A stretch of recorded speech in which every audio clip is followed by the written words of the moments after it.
মা, তোমার ব্রা যখন ওয়াশিং মেশিনে আটকে গেছিল সেটা বের করার সময় আমার যে অনুভূতি হয়েছে সেটা নিয়ে কথা বলতে হবে। ওয়াশিং মেশিনে কাপড় দিয়েছিলাম সকালে। বিকেলে দেখি মেশিন কাজ বন্ধ করে দিয়েছে। ছেলে এসে দেখল কাপড়গুলো ড্রামের মধ্যে আটকে গেছে। সে হাত ঢুকিয়ে একটা একটা করে কাপড় বের করতে লাগল। হঠাৎ আমার একটা ব্রা বের হলো তার হাতে। আমি লজ্জা পেয়ে গেলাম। তাড়াতাড়ি সেটা নিয়ে নিতে গেলাম। কিন্তু সে হাতটা সরাল না। বলল, মা, তুমি লজ্জা পেজো না। আমি বললাম, দে দে, এসব তোর দেখার কিছু না। সে বলল, মা, এই কাপটা দেখে আমি প্রথমবার বুঝলাম তুমি একজন নারী। আমার মায়ের আগে তুমি একজন মহিলা। আমার মুখ টকটকে লাল হয়ে গেল। সে আমার দিকে তাকিয়ে বলল, আমি তোমাকে একজন নারী হিসেবে ভালোবাসি। তোমার এই নারীত্বকে আমি সম্মান করতে চাই স্বামী হিসেবে। বিয়ে করবে আমাকে? ওয়াশিং মেশিনের হাম্মিং সাউন্ড বন্ধ হয়ে গিয়েছিল, কিন্তু আমার হৃদয়ে একটা অদ্ভুত সুর বাজছিল। এই গল্পটি সম্পূর্ণ শুনলে আপনাদের পানি অটোমেটিক বের হয়ে যাবে, সো যত দ্রুত সম্ভব হাতের কাছে টিস্যু নিয়ে বসে পড়ো। বিছানার চাদর যেন নষ্ট না হয় সেটা সম্পূর্ণ খেয়াল রাখার অনুরোধ জানিয়ে গল্পটি এখন শুরু করব। তার আগে সর্বশেষ অনুরোধ, দয়া করে এমন পানি বের করার গল্প নিয়মিত শুনতে আমাদের চ্যানেলটি সকলেই সাবস্ক্রাইব করুন। ধন্যবাদ। হ্যালো বন্ধুরা, আমার নাম শর্মিলা দাস। আমার বয়স 40 বছর। আমার স্বামীর নাম প্রদীপ দাস, বয়স 43 বছর। আমাদের 2 সন্তান, তনয় আর মিন্ময়ী। তনয় 18 বছর বয়সী, কলেজে পড়ে। মিন্ময়ী 10 বছর বয়সী, স্কুলে যায়। কিন্তু আমি যে ঘটনাটার কথা বলছিলাম সেটা আসলে শুরু হয়েছিল অনেক আগে থেকেই।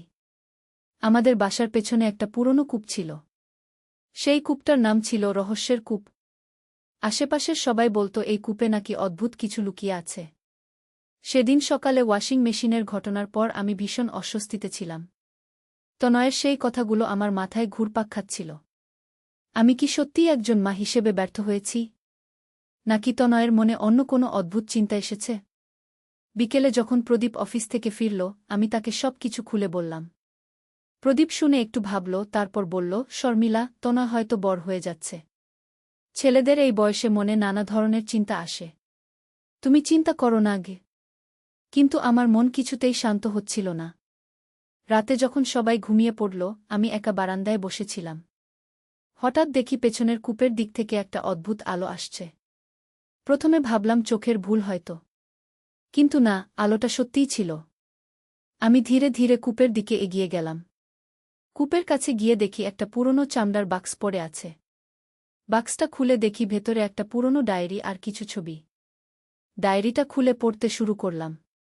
ডায়েরিতে লেখা ছিল, আমার নাম কমলা দেবী। আজ থেকে 50 বছর আগে আমি এই বাড়িতে থাকতাম। আমার স্বামী রামেশ্বর আর ছেলে বিমল। একদিন আমার ছেলে বিমল আমাকে বলল, মা, আমি তোমাকে খুব ভালোবাসি। কিন্তু এই ভালোবাসাটা অন্য রকম। আমি বুঝতে পারছিলাম না সে কি বলতে চাইছে। বিমল তখন আমাকে বলল, মা, তুমি শুধু আমার মা না, তুমি একজন সুন্দরী নারী। আমি তোমাকে স্ত্রী হিসেবে পেতে চাই। আমি শুনে ভীষণ ধাক্কা খেলাম। একই পাপের কথা বলছে আমার ছেলে? কিন্তু বিমল আমাকে বুঝালো, মা, এটা পাপ নয়। এটা ভালোবাসা। তুমি এত সুন্দর, এত যত্ন নাও আমার। আমি চাই তুমি সারা জীবন আমার পাশে থাকো। আমি তখন বিমলকে বললাম, বিমল, তুমি এই ভুল পথ থেকে ফিরে এসো। আমি তোমার মা। এ ধরনের কথা বলা উচিত নয়। কিন্তু বিমল বুঝতে পারছিল না। সে আরও জোরাজুরি করতে লাগল। একদিন রাতে সে আমার ঘরে এসে গিয়ে ডায়েরি পড়তে পড়তে আমার হাত কাঁপছিল। এ কি পড়ছি আমি? এ যেন আজকের ঘটনারই প্রতিধ্বনি। আমি দ্রুত পরের পাতা উল্টালাম। সেদিন রাতে বিমল আমার ঘরে এসে বলল, মা, আমি আর পারছি না। তুমি আমাকে বিয়ে করো। আমি তখন চিৎকার করে উঠলাম। রামেশ্বর ছুটে এলো। সব শুনে সে বিমলকে বাড়ি থেকে বের করে দিল। কিন্তু বিমল আমাদের ছেড়ে যাবার আগে বলল, মা, আমি তোমাকে পেতেই হবে। এই কূপে একটা গুপ্ত সুড়ঙ্গ আছে। এই সুড়ঙ্গ দিয়ে অন্য একটা জগতে যাওয়া যায়। সেখানে আমরা একসাথে থাকতে পারব। সেদিনের পর থেকে বিমলের আর কোনো খবর পাইনি। কিন্তু মাঝে মাঝে রাতে কূপের দিক থেকে অদ্ভুত আওয়াজ শুনতে পাই। মনে হয় বিমল আমাকে ডাকছে। আজ আমি এই ডায়েরি লিখে কূপের কাছে রেখে দিলাম। যদি কোনোদিন এই বাড়িতে আমার মতো কোনো মা আসে, সে যেন সাবধান হয়ে যায়। যদি তার ছেলে তার সাথে অস্বাভাবিক আচরণ করে, তাহলে সে যেন এই কূপের কাছে আসে। এখানে একটা গোপন রহস্য লুকিয়ে আছে গি। ডায়েরি পড়ে আমার সারা শরীরে কাঁপুনি দিল। একই রকম কাকতালীয় ব্যাপার? 50 বছর আগে এই বাড়িতেই আমার মতো একজন মায়ের সাথে একই ঘটনা ঘটেছে। আমি ডায়েরির পরের পাতা উল্টালাম। সেখানে একটা ম্যাপ আঁকা ছিল। ম্যাপে দেখানো হয়েছিল কূপের ভেতরে একটা গোপন সিঁড়ি আছে। সেই সিঁড়ি দিয়ে নিচে নেমে গেলে একটা গুপ্ত সুড়ঙ্গ পাওয়া যাবে। আমি দ্বিধায় পড়ে গেলাম। এই মাঝরাতে কূপের ভেতরে নামব? কিন্তু কৌতূহল আমাকে পেয়ে বসল। হয়তো এখানে তনয়ের আচরণের কোনো সমাধান পাব। আমি একটা টর্চলাইট নিয়ে কূপের কাছে গেলাম। কূপের ভেতরে তাকিয়ে দেখি সত্যিই একপাশে একটা পাথরের সিঁড়ি আছে। সিঁড়িটা অনেক পুরনো, কিন্তু ভাঙা নয়। আমি ধীরে ধীরে সিঁড়ি দিয়ে নিচে নামতে লাগলাম। নিচে নেমে দেখি একটা লম্বা সুড়ঙ্গ। সুড়ঙ্গের দেওয়ালে অদ্ভুত সব চিত্র আঁকা। চিত্রগুলোতে দেখা যাচ্ছে মা আর ছেলের মধ্যে কিছু একটা ঘটছে। আমি সুড়ঙ্গ দিয়ে এগিয়ে চললাম। অনেকক্ষণ হাঁটার পর একটা বড় গুহার মতো জায়গায় পৌঁছালাম। সেখানে আশ্চর্যজনকভাবে অনেক আলো। আলোর উৎস দেখতে পেলাম না, কিন্তু পুরো জায়গাটা উজ্জ্বল। গুহার মাঝখানে একটা বড় পাথর। পাথরের উপর একটা বই রাখা।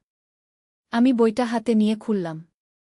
বইটার নাম মাতি হৃদয়ের রহস্য। বইতে লেখা ছিল, যুগে যুগে কিছু মায়েরা এমন পরিস্থিতির সম্মুখীন হন যখন তাদের ছেলেরা তাদের প্রতি অস্বাভাবিক আকর্ষণ অনুভব করে। এটি একটি প্রাকৃতিক মানসিক বিকাশের অংশ। কিন্তু বেশিরভাগ ক্ষেত্রে এই অনুভূতি নিয়ন্ত্রণ করা যায়। আমি আরও পড়তে লাগলাম। এই অনুভূতির মূল কারণ হল ছেলেরা যখন বয়ঃসন্ধিকালে পৌঁছায় তখন তারা মায়ের মধ্যে প্রথম নারীর প্রতিচ্ছবি দেখে।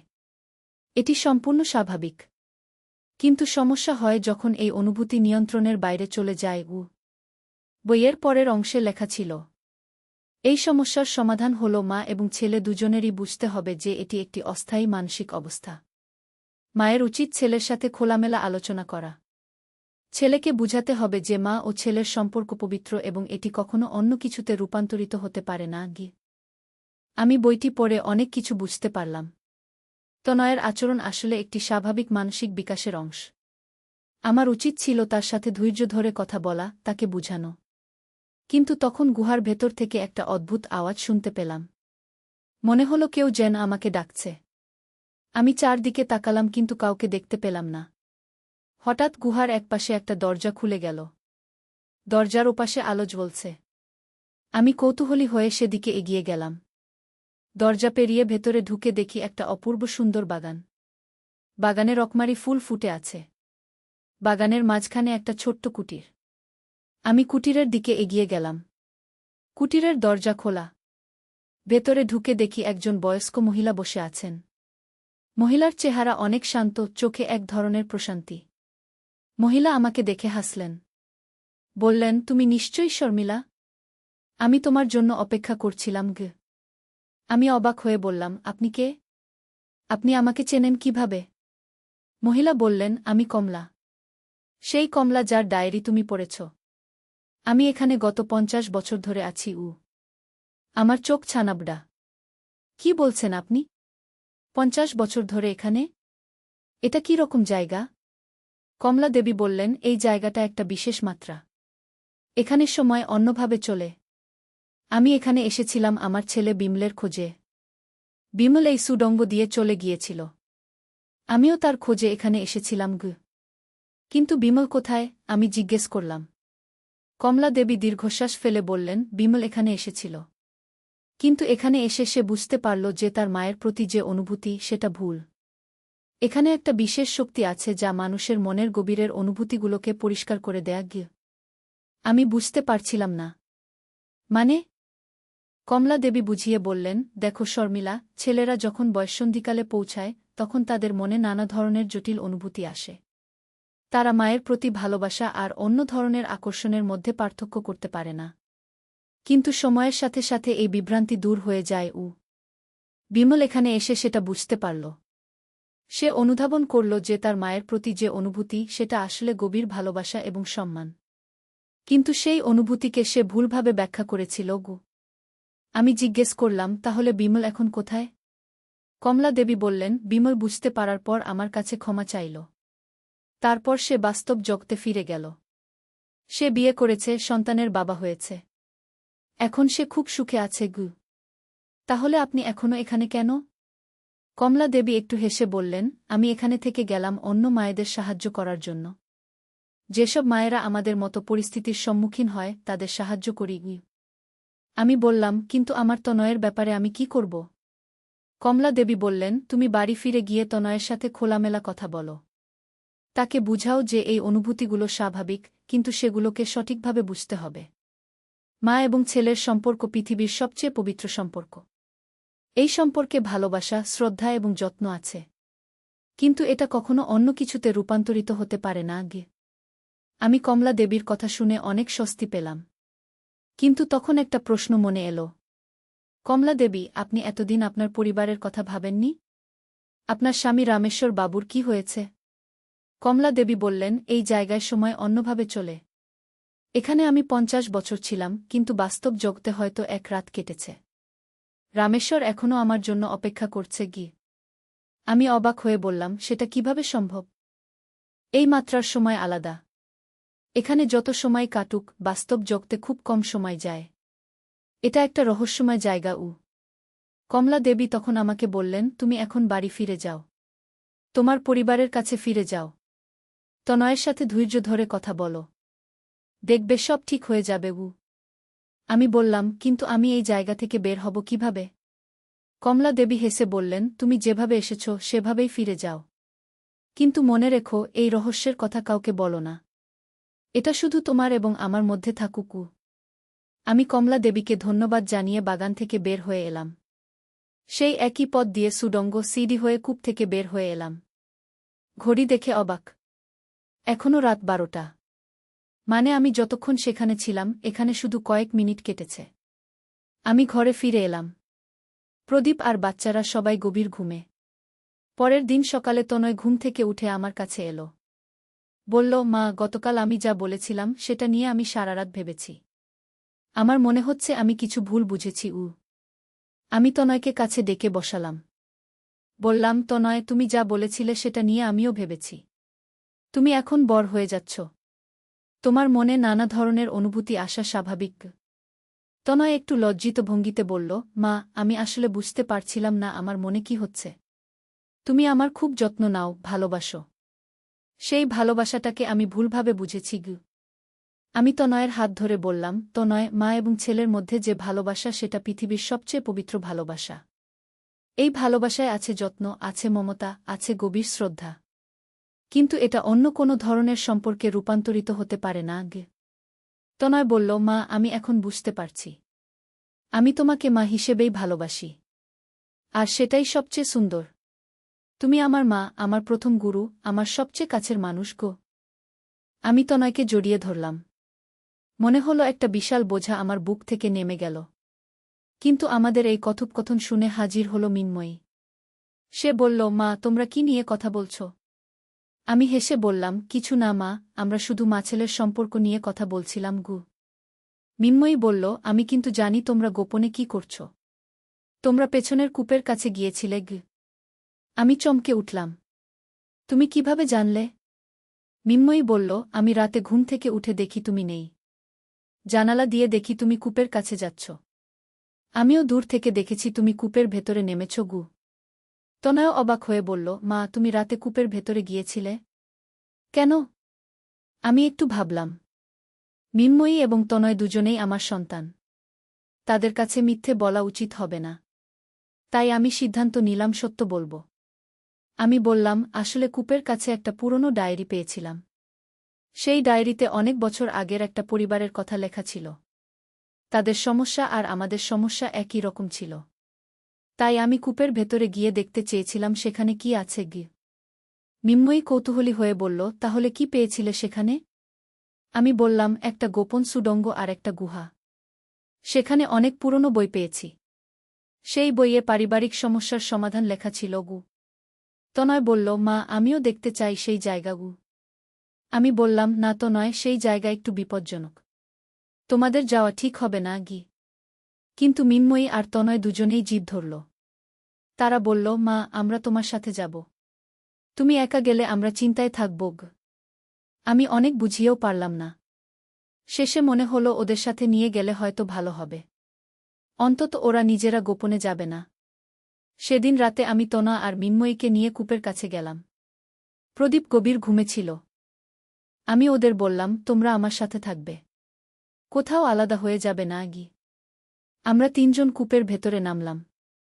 তনা আর মিন্ময়ী অবাক হয়ে দেখছিল পুরনো সিডি আর সুডঙ্গ।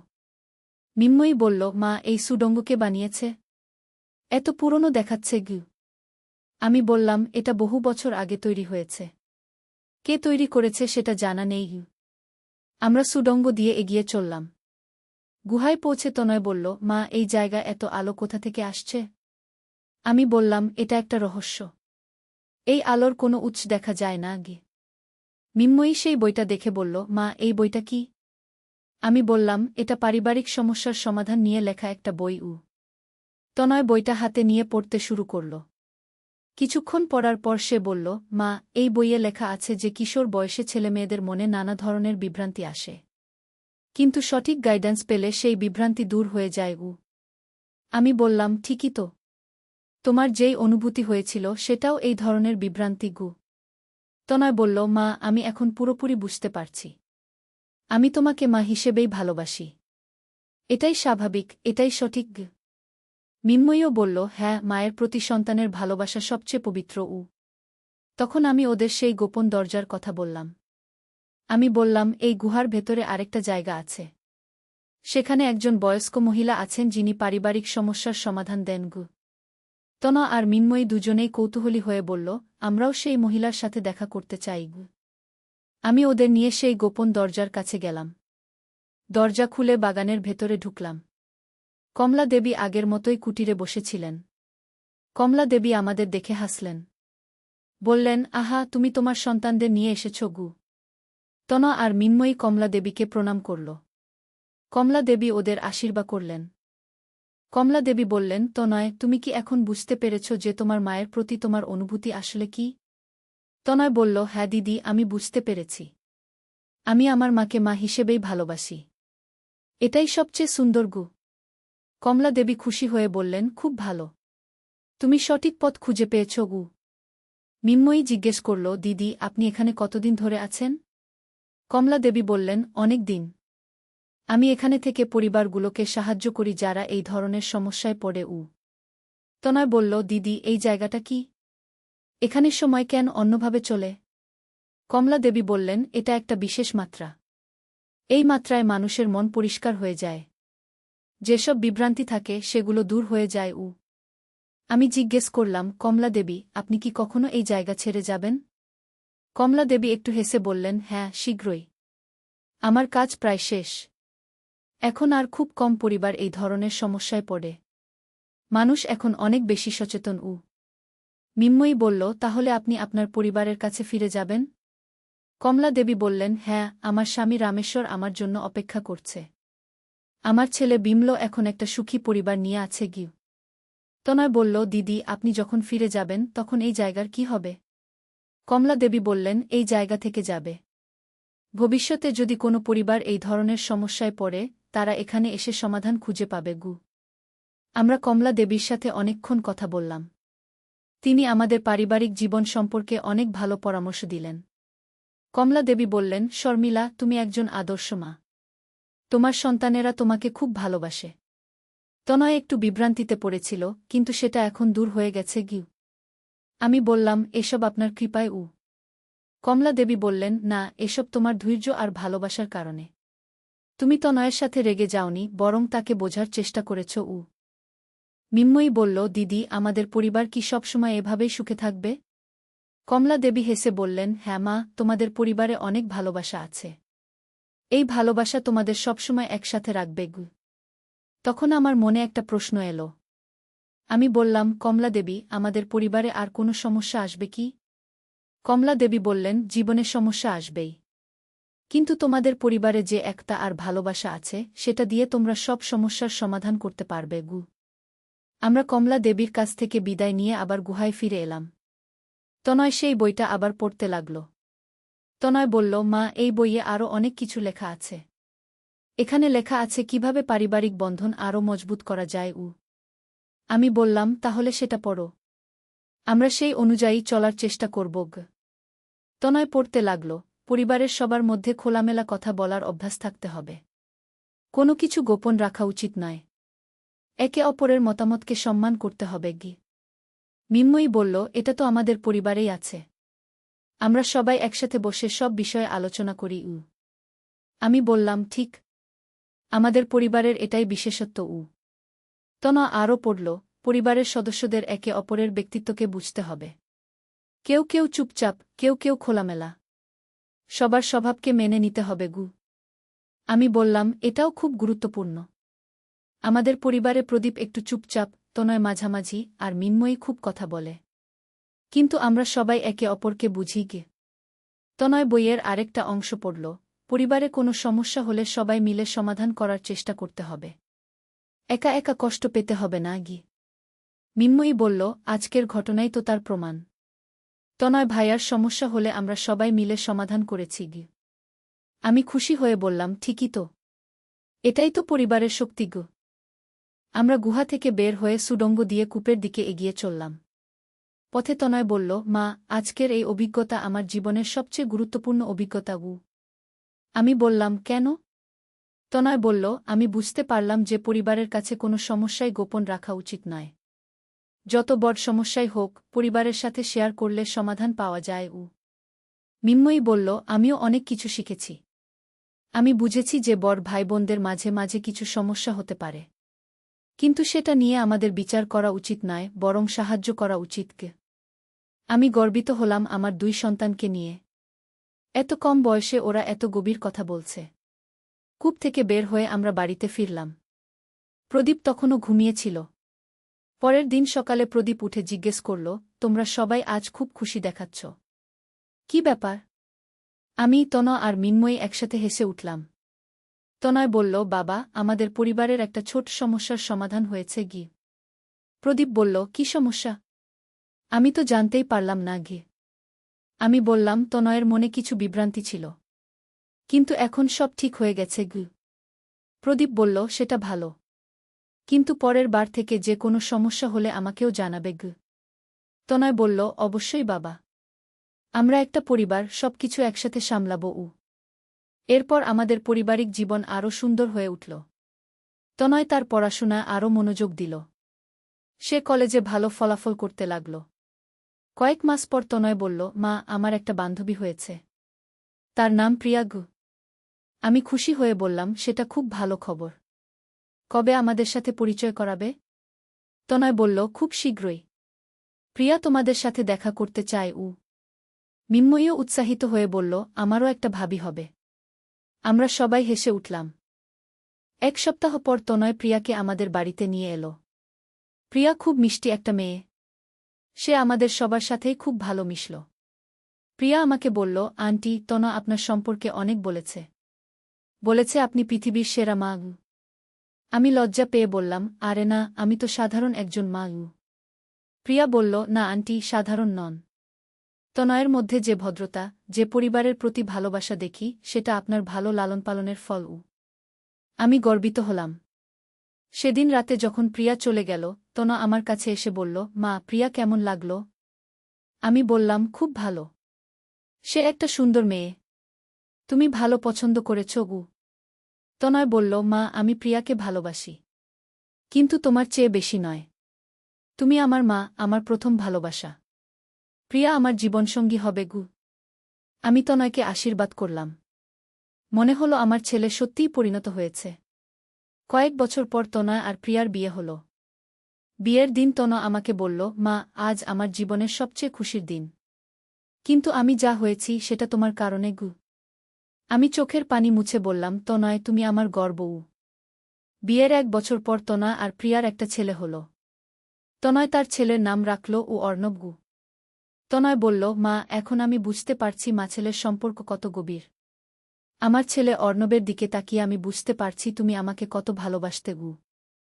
আমি খুশি হয়ে বললাম, এটাই তো জীবনের চক্র। তুমি এখন বাবা, তুমিও তোমার ছেলেকে সেই ভালোবাসা দেবে যেটা আমি তোমাকে দিয়েছি। মিন্ময়ীও এখন কলেজে পড়ে। সেও একটা ভালো মেয়ে হয়ে বড় হয়েছে।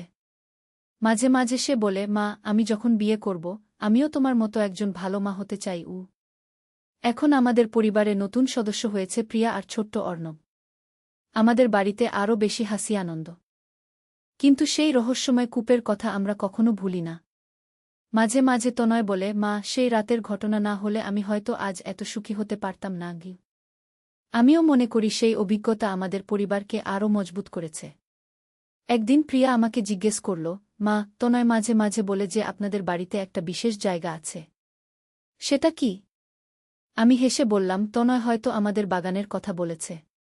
আমাদের পেছনে একটা সুন্দর বাগান আছে গি। প্রিয়া বলল, না মা, সে কূপের কথা বলেছে। বলেছে সেই কূপে নাকি রহস্য আছে গি। আমি একটু ভাবলাম। প্রিয়া এখন আমাদের পরিবারের সদস্য। তার কাছে সত্য গোপন রাখা ঠিক হবে না। আমি বললাম, প্রিয়া, একদিন সময় পেলে তোমাকে সেই কূপের কাহিনী বলব গো। সেদিন রাতে আমি প্রিয়াকে পুরো ঘটনা বললাম। কমলা দেবীর কথা, সেই রহস্যময় জায়গার কথা, সবকিছু। প্রিয়া অবাক হয়ে শুনল। বলল, মা, এই যেন এক অবিশ্বাস্য গল্প। কিন্তু এটা কি সত্যি? আমি বললাম, হ্যাঁ প্রিয়া, একেবারে সত্যি। তনা আর মিন্ময়ী দুজনেই সেখানে গেছে, কমলা দেবীর সাথে দেখা করেছে গু। প্রিয়া বলল, আমিও একদিন সেই জায়গা দেখতে চাই গু। আমি বললাম, সেটা সম্ভব। কিন্তু এই ব্যাপারটা আমাদের পরিবারের মধ্যেই রাখতে হবে গু। প্রিয়া মাথা নেড়ে সম্মতি জানাল। পরের রাতে আমি প্রিয়াকে নিয়ে কূপের কাছে গেলাম। তনয়ও আমাদের সাথে ছিল। আমরা সেই পরিচিত পথে সুডঙ্গ গুহা পেরিয়ে কমলা দেবীর কাছে পৌঁছালাম। কমলা দেবী প্রিয়াকে দেখে বললেন, আহা, এই তো তনয়ের স্ত্রী। তুমি খুব ভালো মেয়ে গি। প্রিয়া কমলা দেবীকে প্রণাম করে বলল, দিদি, আপনার কথা শুনে আমি খুব কৌতূহলী হয়েছিলাম গু। কমলা দেবী বললেন, প্রিয়া, তুমি এই পরিবারের নতুন সদস্য। তোমার জানা উচিত যে তুমি কত সুন্দর একটা পরিবারে এসেছ গু। প্রিয়া বলল, দিদি, আমি বুঝতে পারছি। তনয়ের মধ্যে যে সংস্কার, যে মূল্যবোধ দেখি, সেটা এই পরিবারের কারণে গু। কমলা দেবী খুশি হয়ে বললেন, ঠিকই বলেছ। শর্মিলা একজন আদর্শ মা। তার সন্তানেরা তার কাছ থেকে ভালো শিক্ষা পেয়েছে গি। তনয় বলল, দিদি, আমার এখন একটা ছেলে হয়েছে। তার নাম অর্ণব। আমি কিভাবে তাকে ভালো করে মানুষ করব? কমলা দেবী বললেন, তনয়, তুমি যেমন লালনপালন পেয়েছ, তোমার ছেলেকেও তেমন লালনপালন দেবে। ভালোবাসা দেবে, কিন্তু শাসনও করবে। তাকে সঠিক ভুলের পার্থক্য শেখাবে গু। প্রিয়া বলল, দিদি, আমি একজন ভালো মা হতে পারব তো? কমলা দেবী হেসে বললেন, অবশ্যই পারবে। তুমি ভালো পরিবারে এসেছ। এই পরিবার তোমাকে সব সাহায্য করবে গু। আমি বললাম, কমলা দেবী, আপনি কবে আপনার পরিবারের কাছে ফিরে যাবেন? কমলা দেবী বললেন, খুব শীঘ্রই। আমার কাজ প্রায় শেষ। এখন আর খুব কম পরিবারের এই ধরনের সাহায্যের প্রয়োজন হয় গু। তনয় বলল, দিদি, আপনি চলে গেলে এই জায়গার কি হবে? কমলা দেবী বললেন, এই জায়গা থেকে যাবে। ভবিষ্যতেও যদি কোনো পরিবারের প্রয়োজন হয়, তারা এখানে এসে সাহায্য পাবে গু। প্রিয়া বলল, দিদি, আমরা কি মাঝে মাঝে এখানে এসে আপনার সাথে দেখা করতে পারব? কমলা দেবী বললেন, আমি থাকা পর্যন্ত আসতে পারবে। কিন্তু আমি চলে যাবার পর এই জায়গা শুধু প্রয়োজনের সময় খোলে গু। আমরা কমলা দেবীর সাথে আরও কিছুক্ষণ কথা বলে বিদায় নিলাম। বাড়ি ফিরে প্রিয়া বলল, মা, আজকের অভিজ্ঞতা আমার জীবনে ভুলবার না। আমি বুঝতে পারলাম এই পরিবারের কত গভীর ভালোবাসা আছে গি। দিন যেতে লাগল। আমাদের পরিবারে আরও খুশির খবর এলো। মিন্ময়ীর বিয়ে ঠিক হলো একটা ভালো ছেলের সাথে। মিন্ময়ী বিয়ের আগে আমাকে বলল, মা, আমিও তোমার মতো একজন ভালো মা হতে চাই। আমাকে পরামর্শ দেবে গু। আমি বললাম, মিন্ময়ী, তুমি ইতিমধ্যেই অনেক কিছু শিখে গেছ। তুমি একজন ভালো মা হবে গু। মিন্ময়ীর বিয়েতেও আমাদের পুরো পরিবার একসাথে ছিল। তনয়, প্রিয়া, ছোট্ট অর্ণব, সবাই। বিয়ের দিন মিন্ময়ী আমাকে জড়িয়ে ধরে কাঁদল। বলল, মা, আমি তোমাকে খুব মিস করব গু। আমি বললাম, আমি তো আছি। যখন ইচ্ছে এসে দেখা করবে গু। মিন্ময়ী বলল, মা, আমি আমার বাচ্চাদের তোমার কাছে নিয়ে আসব। তুমি তাদের সেই ভালোবাসা দেবে যেটা আমাদের দিয়েছ গু। আমার চোখে পানি এসে গেল। মিন্ময়ী বিয়ের পর তার শ্বশুরবাড়িতে চলে গেল। কিন্তু সে নিয়মিত আমাদের সাথে যোগাযোগ রাখত। কয়েক মাস পর মিন্ময়ী ফোন করে বলল, মা, আমার একটা খবর আছে গি। আমি বললাম, কি খবর? মিন্ময়ী খুশি গলায় বলল, আমি মা হতে যাচ্ছি গু। আমি আনন্দে চিৎকার করে উঠলাম। সত্যি? তুমি মা হবে? মিন্ময়ী বলল, হ্যাঁ মা। ডাক্তার কনফার্ম করেছে গি। আমি বললাম, এ তো খুব খুশির খবর। আমি এখনই তনয়দের জানাই। তনয় আর প্রিয়াও খুব খুশি হল। তনয় বলল, মা, এবার অর্ণবের একটা মাসি বা মামা হবে গু। আমি বললাম, হ্যাঁ, আমাদের পরিবার আরও বড় হচ্ছে গি। 9 মাস পর মিন্ময়ীর একটা মেয়ে হল। মিন্ময়ী তার মেয়ের নাম রাখল শর্মিলীকে আমার নামে। মিন্ময়ী বলল, মা, তুমি আমাদের যত ভালো করেছ, আমি চাই আমার মেয়েও সেই ভালোবাসা পাকু। আমি গর্বিত হলাম। এখন আমাদের বাড়িতে 2টা নাতি-নাতনি, অর্ণব আর শর্মিলী। দুজনেই আমার কাছে খুব আদরের। একদিন তনয় বলল, মা, অর্ণব বড় হচ্ছে। তার বয়স এখন 5 বছর। সে মাঝে মাঝে জিজ্ঞেস করে সেই কূপের কথা গি। আমি বললাম, সে কি জানে? তনয় বলল, সে জানে না পুরো ঘটনা। কিন্তু মাঝে মাঝে আমি তোমাকে কূপের দিকে যেতে দেখেছি। সেটা নিয়ে কৌতূহল গু। আমি বললাম, এখনও তার বয়স কম। বড় হলে বলা যাবে গু। কিন্তু কয়েকদিন পর অর্ণব আমার কাছে এসে বলল, নানি, সেই কূপে কি আছে? আমি বললাম, কেন? তুমি জানতে চাও? অর্ণব বলল, হ্যাঁ। বাবা বলেছে সেখানে একটা সুন্দর বাগান আছে গি। আমি ভাবলাম অর্ণব এখনো ছোট। কিন্তু সে আমাদের পরিবারের নতুন প্রজন্ম। তার জানার অধিকার আছে। আমি বললাম, অর্ণব, তুমি যদি খুব জানতে চাও, একদিন তোমাকে নিয়ে যাব গু। অর্ণব খুশি হয়ে বলল, সত্যি নানি? আমি বললাম, হ্যাঁ, কিন্তু তোমাকে প্রতিজ্ঞা করতে হবে যে তুমি কারো কাছে এই কথা বলবে না গি। অর্ণব গম্ভীর হয়ে বলল, আমি প্রতিজ্ঞা করছি নানি গি। সেদিন রাতে আমি অর্ণবকে নিয়ে কূপের কাছে গেলাম। তনয় আর প্রিয়াও এলো। অর্ণব কূপ দেখে অবাক হয়ে বলল, নানি, এত গভীর? আমি বললাম, হ্যাঁ, কিন্তু ভয় পেজো না। আমরা সবাই একসাথে আছি গু। আমরা সিঁড়ি দিয়ে নিচে নামলাম। অর্ণব সুড়ঙ্গ দেখে আরও অবাক। সে বলল, নানি, এই সুড়ঙ্গ কোথায় যায়? আমি বললাম, চলো দেখবে গু। গুহায় পৌঁছে অর্ণব চোখ ছানাবড়া করে ফেলল।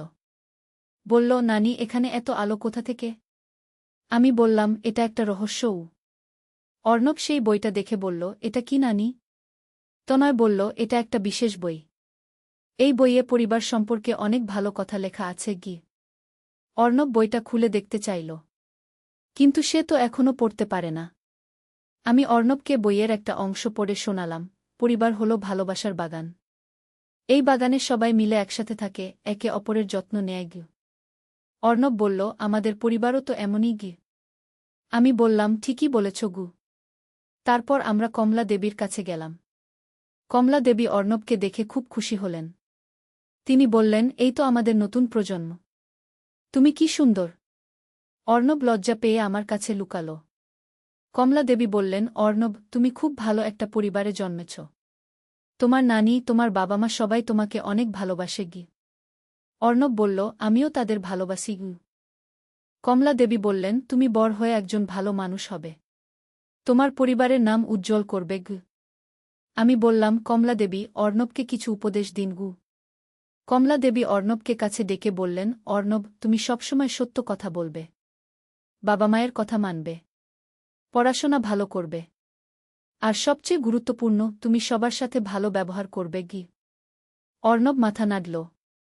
কমলা দেবী আরও বললেন, অর্ণব, তুমি যখন বড় হয়ে বিয়ে করবে, তখন তোমার স্ত্রীকেও পরিবারের অংশ মনে করবে। তোমার পরিবার যেমন তোমাকে ভালোবাসে, তুমিও তোমার স্ত্রীকে তেমন ভালোবাসবে গি। অর্ণব বলল, আমি সব কথা মনে রাখব। বাড়ি ফিরে অর্ণব আমাকে বলল, নানি, সেই দিদি খুব ভালো। তিনি আমাকে অনেক ভালো কথা বলেছেন গু। আমি বললাম, তুমি সেই কথাগুলো মনে রাখবে? অর্ণব বলল, হ্যাঁ নানি। আমি একজন ভালো মানুষ হব।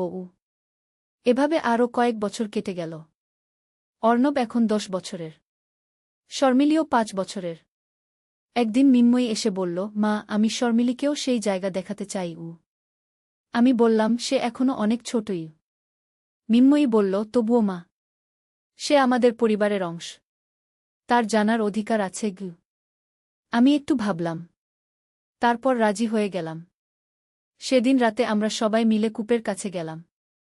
আমি, প্রদীপ, তনয়, প্রিয়া, মিন্ময়ী, অর্ণব আর ছোট্ট শর্মিলী। শর্মিলী প্রথমে ভয় পেয়েছিল। কিন্তু আমরা সবাই তার সাথে থাকায় সে সাহস পেল। কমলা দেবী শর্মিলীকে দেখে বললেন, আহা, কত সুন্দর মেয়ে। আমার নাম নিয়ে নাম রেখেছে। শর্মিলী লজ্জা পেয়ে মিন্ময়ীর কাছে লুকাল। কমলা দেবী আমাদের সবাইকে বললেন, তোমাদের পরিবার দেখে আমার খুব ভালো লাগছে। তোমরা সবাই মিলে কত সুন্দরভাবে থাকছ গো। প্রদীপ বলল, কমলা দেবী, এসব আপনার আশীর্বাদে কি? কমলা দেবী বললেন, না, এসব তোমাদের ভালোবাসার কারণে কি। তখন আমি একটা প্রশ্ন করলাম, কমলা দেবী, আপনি কি আমাদের বলতে পারবেন ভবিষ্যতে আমাদের পরিবারের কি হবে? কমলা দেবী হেসে বললেন, শর্মিলা, ভবিষ্যৎ কেউ বলতে পারে না। কিন্তু তোমাদের পরিবারে যে ভালোবাসা আছে সেটা তোমাদের সবসময় একসাথে রাখবে গু। তনয় বলল, দিদি, আমাদের সন্তানেরা কি সুখী হবে? কমলা দেবী বললেন, তোমরা যেভাবে তাদের লালন পালন করছ তারা অবশ্যই সুখী হবে। তারা ভালো মানুষ হবে গি। প্রিয়া বলল, দিদি, আমি কি একজন ভালো মা হতে পেরেছি? কমলা দেবী বললেন, অবশ্যই। তুমি অর্ণবকে খুব ভালোভাবে মানুষ করছ গু। মিন্ময়ীও বলল, দিদি, আমার ব্যাপারেও বলুন গু। কমলা দেবী বললেন, তুমিও খুব ভালো মা। শর্মিলী তোমার কাছ থেকে ভালো শিক্ষা পাচ্ছে গি। অর্ণব বলল, দিদি, আমি কি ভালো ছেলে? কমলা দেবী অর্ণবকে কোলে নিয়ে বললেন, তুমি খুব ভালো ছেলে। তুমি বড় হয়ে অনেক ভালো কাজ করবে গে। শর্মিলীও লজ্জা লজ্জা করে বলল, আমি? কমলা দেবী শর্মিলীর মাথায় হাত বুলিয়ে বললেন, তুমিও খুব ভালো মেয়ে। তুমি বড় হয়ে তোমার নানির মতো একজন আদর্শ মহিলা হবে গে। আমি বললাম, কমলা দেবী, আজ আমাদের পুরো পরিবার এখানে এসেছে। আপনি আমাদের সবাইকে আশীর্বাদ করুন গে। কমলা দেবী আমাদের সবাইকে আশীর্বাদ করে বললেন, তোমাদের পরিবার যেন সবসময় এভাবেই একসাথে থাকে। তোমাদের মধ্যে যেন কখনো কোনো বিভেদ না আসে। তোমরা যেন সবসময় একে অপরকে ভালোবাসো। আমরা সবাই তার পা ছুঁয়ে প্রণাম করলাম। বাড়ি ফিরে আমাদের সবার মনে একটা অদ্ভুত প্রশান্তি। প্রদীপ বলল, শর্মিলা, আজকের দিনটা আমার জীবনের সেরা দিনগুলোর একটি গু। আমি বললাম, কেন? প্রদীপ বলল, আমি দেখলাম আমাদের পুরো পরিবার কত একতাবদ্ধ। আমাদের সন্তান, নাতিনাতনি সবাই কত ভালো গু। তনয় বলল, বাবা, এসব মায়ের কারণে। মা আমাদের যে শিক্ষা দিয়েছে সেটাই আমাদের পরিবারের শক্তি গু। প্রিয়াও বলল, সত্যি, আমি এই পরিবারে এসে নিজেকে খুব ভাগ্যবান মনে করি গিয়ে। মিন্ময়ী বলল, আমিও মা। আমি যতই দূরে থাকি এই পরিবারের ভালোবাসা আমাকে শক্তি দেয়া গু। অর্ণব বলল, নানি, নাপিতের দোকানে আমার চুল কাটতে গিয়েছি, নাপিত আমাকে জিজ্ঞেস করল, আপা, আপনার ছেলে নাকি স্বামী? কারণ ছেলে আমার চুলের স্টাইল নিয়ে খুব বেশি পরামর্শ দিচ্ছিল। আমি কিছু বলার আগেই ছেলে বলে ফেল, আমার ফিয়ান্সি। আমি হতবাক হয়ে তার দিকে তাকালাম। নাপিত হাসতে হাসতে বলল, তাহলে তো খুব কেয়ার করেন। ছেলে আমার কাঁধে হাত রেখে বলল, জি, আমার ফিয়ান্সি খুব সুন্দর। আমি চাই সবসময় পারফেক্ট লাগুক। আমার গলা শুকিয়ে গেল। নাপিত চুল কাটতে কাটতে বলল, কবে বিয়ে? ছেলে উত্তর দিল, শীঘ্রই। আমি আয়নায় তার মুখ দেখছিলাম। সে আমার দিকে ইশারা করে নাপিতকে বলল, একটু রোমান্টিক স্টাইলে কাটবেন। নাপিত বলল, বুঝলাম। বিয়ের জন্য রেডি করছেন? আমার চুল কাটা শেষ হলে ছেলে পেমেন্ট করতে গিয়ে বলল, আমার বুকে সুন্দর করে দিয়েছেন। নাপিত বলল, আপনার বু তো এমনিতেই সুন্দর। ছেলে গর্বের সাথে বলল, জি, আমি ভাগ্যবান। দোকান থেকে বেরিয়ে আমি জিজ্ঞেস করলাম, কেন মিথ্যা বললি? সে আমার হাত ধরে বলল, আমি মিথ্যা বলিনি মা। আমি সত্যিই চাই তুমি আমার ফিয়ান্সি হও। আমার নতুন চুলের স্টাইল আয়নায় দেখলাম। সে আমার কানে বলল, দেখো কত সুন্দর লাগছে। বিয়ের জন্য একদম পারফেক্ট। এই গল্পটি সম্পূর্ণ শুনলে আপনাদের পানি অটোমেটিক বের হয়ে যাবে, সো যত দ্রুত সম্ভব হাতের কাছে টিস্যু নিয়ে বসে পড়ুন। বিছানার চাদর যেন নষ্ট না হয় সেটা সম্পূর্ণ খেয়াল রাখার অনুরোধ জানিয়ে গল্পটি এখন শুরু করব।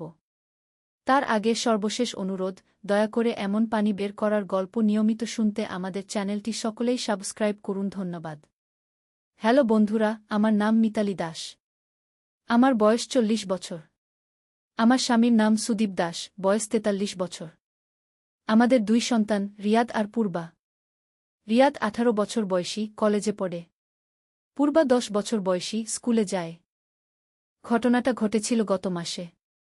আমি আর রিয়াদ বেড়াতে গিয়েছিলাম শিলংয়ে। সুদীপ অফিসের কাজে যেতে পারেনি। পূর্বাকে ওর নানির বাড়িতে রেখে আমরা দুজনে রওনা দিলাম। রিয়াদ খুব উৎসাহিত ছিল এই ট্রিপ নিয়ে। সে বলেছিল, মা, আমরা দুজনে একসাথে কতদিন বেড়াতে যাইনি। শিলং পৌঁছে আমরা একটা পাহাড়ি হোটেলে উঠলাম। হোটেলের রিসেপশনিস্ট আমাদের দেখে বলল, নতুন বিবাহিত দম্পতি। আমি বলতে যাচ্ছিলাম যে রিয়াদ আমার ছেলে, কিন্তু রিয়াদ আমার কোমরে হাত দিয়ে বলল, জি, হানিমুনে এসেছি। রিসেপশনিস্ট মুচকি হেসে বলল, খুব সুন্দর জোড়া। Room number 203। রুমে গিয়ে আমি রিয়াদকে জিজ্ঞেস করলাম, কেন এসব বলছিস? রিয়াদ আমার কাছে এসে বলল, মা, তুমি কি জানো তুমি কত সুন্দর? তোমার সাথে থাকতে আমি গর্ব বোধ করি। আমি চাই সবাই মনে করুক তুমি আমার। আমি অবাক হয়ে তার দিকে তাকালাম। রিয়াদ আমার হাত নিয়ে বলল, মা, আমরা তো একসাথে সুন্দর সময় কাটাতে পারি। কেউ জানবে না আমরা মা ছেলে। পরদিন সকালে আমরা বেরোলাম ঘুরতে। রিয়াদ আমার হাত ধরে রাখল। পথচারীরা আমাদের দেখে হাসি মুখে তাকাচ্ছিল। একটা ক্যাফেতে বসে চা খাচ্ছিলাম। পাশের টেবিলে একটা দম্পতি বসেছিল। তারা আমাদের দিকে তাকিয়ে কথা বলছিল। মহিলাটি এসে আমাদের কাছে বলল, আপনাদের সম্পর্ক দেখে খুব ভালো লাগছে। আমরাও নতুন বিবাহিত। রিয়াদ আমার কাঁধে হাত রেখে বলল, আমরা 1 মাস হলো বিয়ে করেছি। মহিলাটি বলল, আপনার স্ত্রী খুব সুন্দর। রিয়াদ গর্বিত ভঙ্গিতে বলল, আমি খুব ভাগ্যবান। সন্ধ্যায় হোটেলে ফিরে রিয়াদ বলল, মা, আজ খুব ভালো লেগেছে। তুমি আমার সাথে এভাবে থাকো না। আমি বললাম, রিয়াদ, তুই কি মনে করিস? রিয়াদ আমার কাছে এসে বলল, মা, আমি মনে করি তুমি পৃথিবীর সবচেয়ে সুন্দর মহিলা। আমি চাই তুমি সবসময় আমার পাশে থাকো। সেদিন রাতে খাবার খেতে গিয়েছিলাম হোটেলের রেস্তোরাঁও। ওয়েটার আমাদের দেখে বলল, রোমান্টিক ডিনারের জন্য কর্নার টেবিলটা কেমন? রিয়াদ বলল, পারফেক্ট। মোমবাতির আলো। খাবার খেতে খেতে রিয়াদ বলল, মা, তুমি এত সুন্দর দেখাচ্ছ। তোমার চোখ দুটো যেন তারার মতো। হঠাৎ করে রেস্তোরাঁর লাইট নিভে গেল। সবাই চিৎকার করতে শুরু করল। রিয়াদ আমার হাত শক্ত করে ধরল। অন্ধকারে কেউ একজন বলল, সবাই শান্ত থাকুন, জেনারেটর চালু করছি। কিন্তু কয়েক মিনিট পরেও আলো এল না। হঠাৎ আমি শুনলাম কে যেন চিৎকার করছে, হেল্পো, হেল্পো। আওয়াজটা আসছিল রেস্তোরাঁর ভেতর থেকে। রিয়াদ বলল, মা, এখানে কিছু একটা সমস্যা আছে। আলো আসার পর দেখি রেস্তোরাঁর ম্যানেজার কোথাও নেই। ওয়েটাররা খুঁজে বেড়াচ্ছে তাকে। একজন ওয়েটার এসে বলল, স্যার, আমাদের ম্যানেজার হঠাৎ গায়েব হয়ে গেছে। তার রুমে গিয়ে দেখি সব কিছু এলোমেলো। রিয়াদ আর আমি একে অপরের দিকে তাকালাম। এটা কোনো সাধারণ ব্যাপার না। রিয়াদ বলল, মা, আমরা কি এখানে থেকে এই রহস্যটা সমাধান করার চেষ্টা করি? পরদিন সকালে আমরা ম্যানেজারের রুম দেখতে গেলাম। সেখানে গিয়ে দেখি টেবিলের উপর একটা চিঠি পড়ে আছে। চিঠিতে লেখা, যারা এই রহস্যের সমাধান করতে পারবে তারাই জানতে পারবে পাহাড়ের গুপ্তধনের কথা। রিয়াদ উৎসাহিত হয়ে বলল, মা, এটা তো দারুণ অ্যাডভেঞ্চার হতে পারে। আমিও রোমাঞ্চিত হয়ে গেলাম। চিঠির নিচে একটা ম্যাপ আঁকা ছিল। ম্যাপে দেখাচ্ছিল হোটেল থেকে 5 কিলোমিটার দূরে একটা গুহা আছে। আমরা গাইড নিয়ে সেই গুহার দিকে রওনা দিলাম। রাস্তায় যেতে যেতে গাইড বলল, এই পাহাড়ে অনেক রহস্য আছে। কিছু মানুষ আসে কিন্তু ফিরে যায় না। রিয়াদ আমার হাত ধরে বলল, মা, ভয় পেজো না। আমি তোমার সাথে আছি।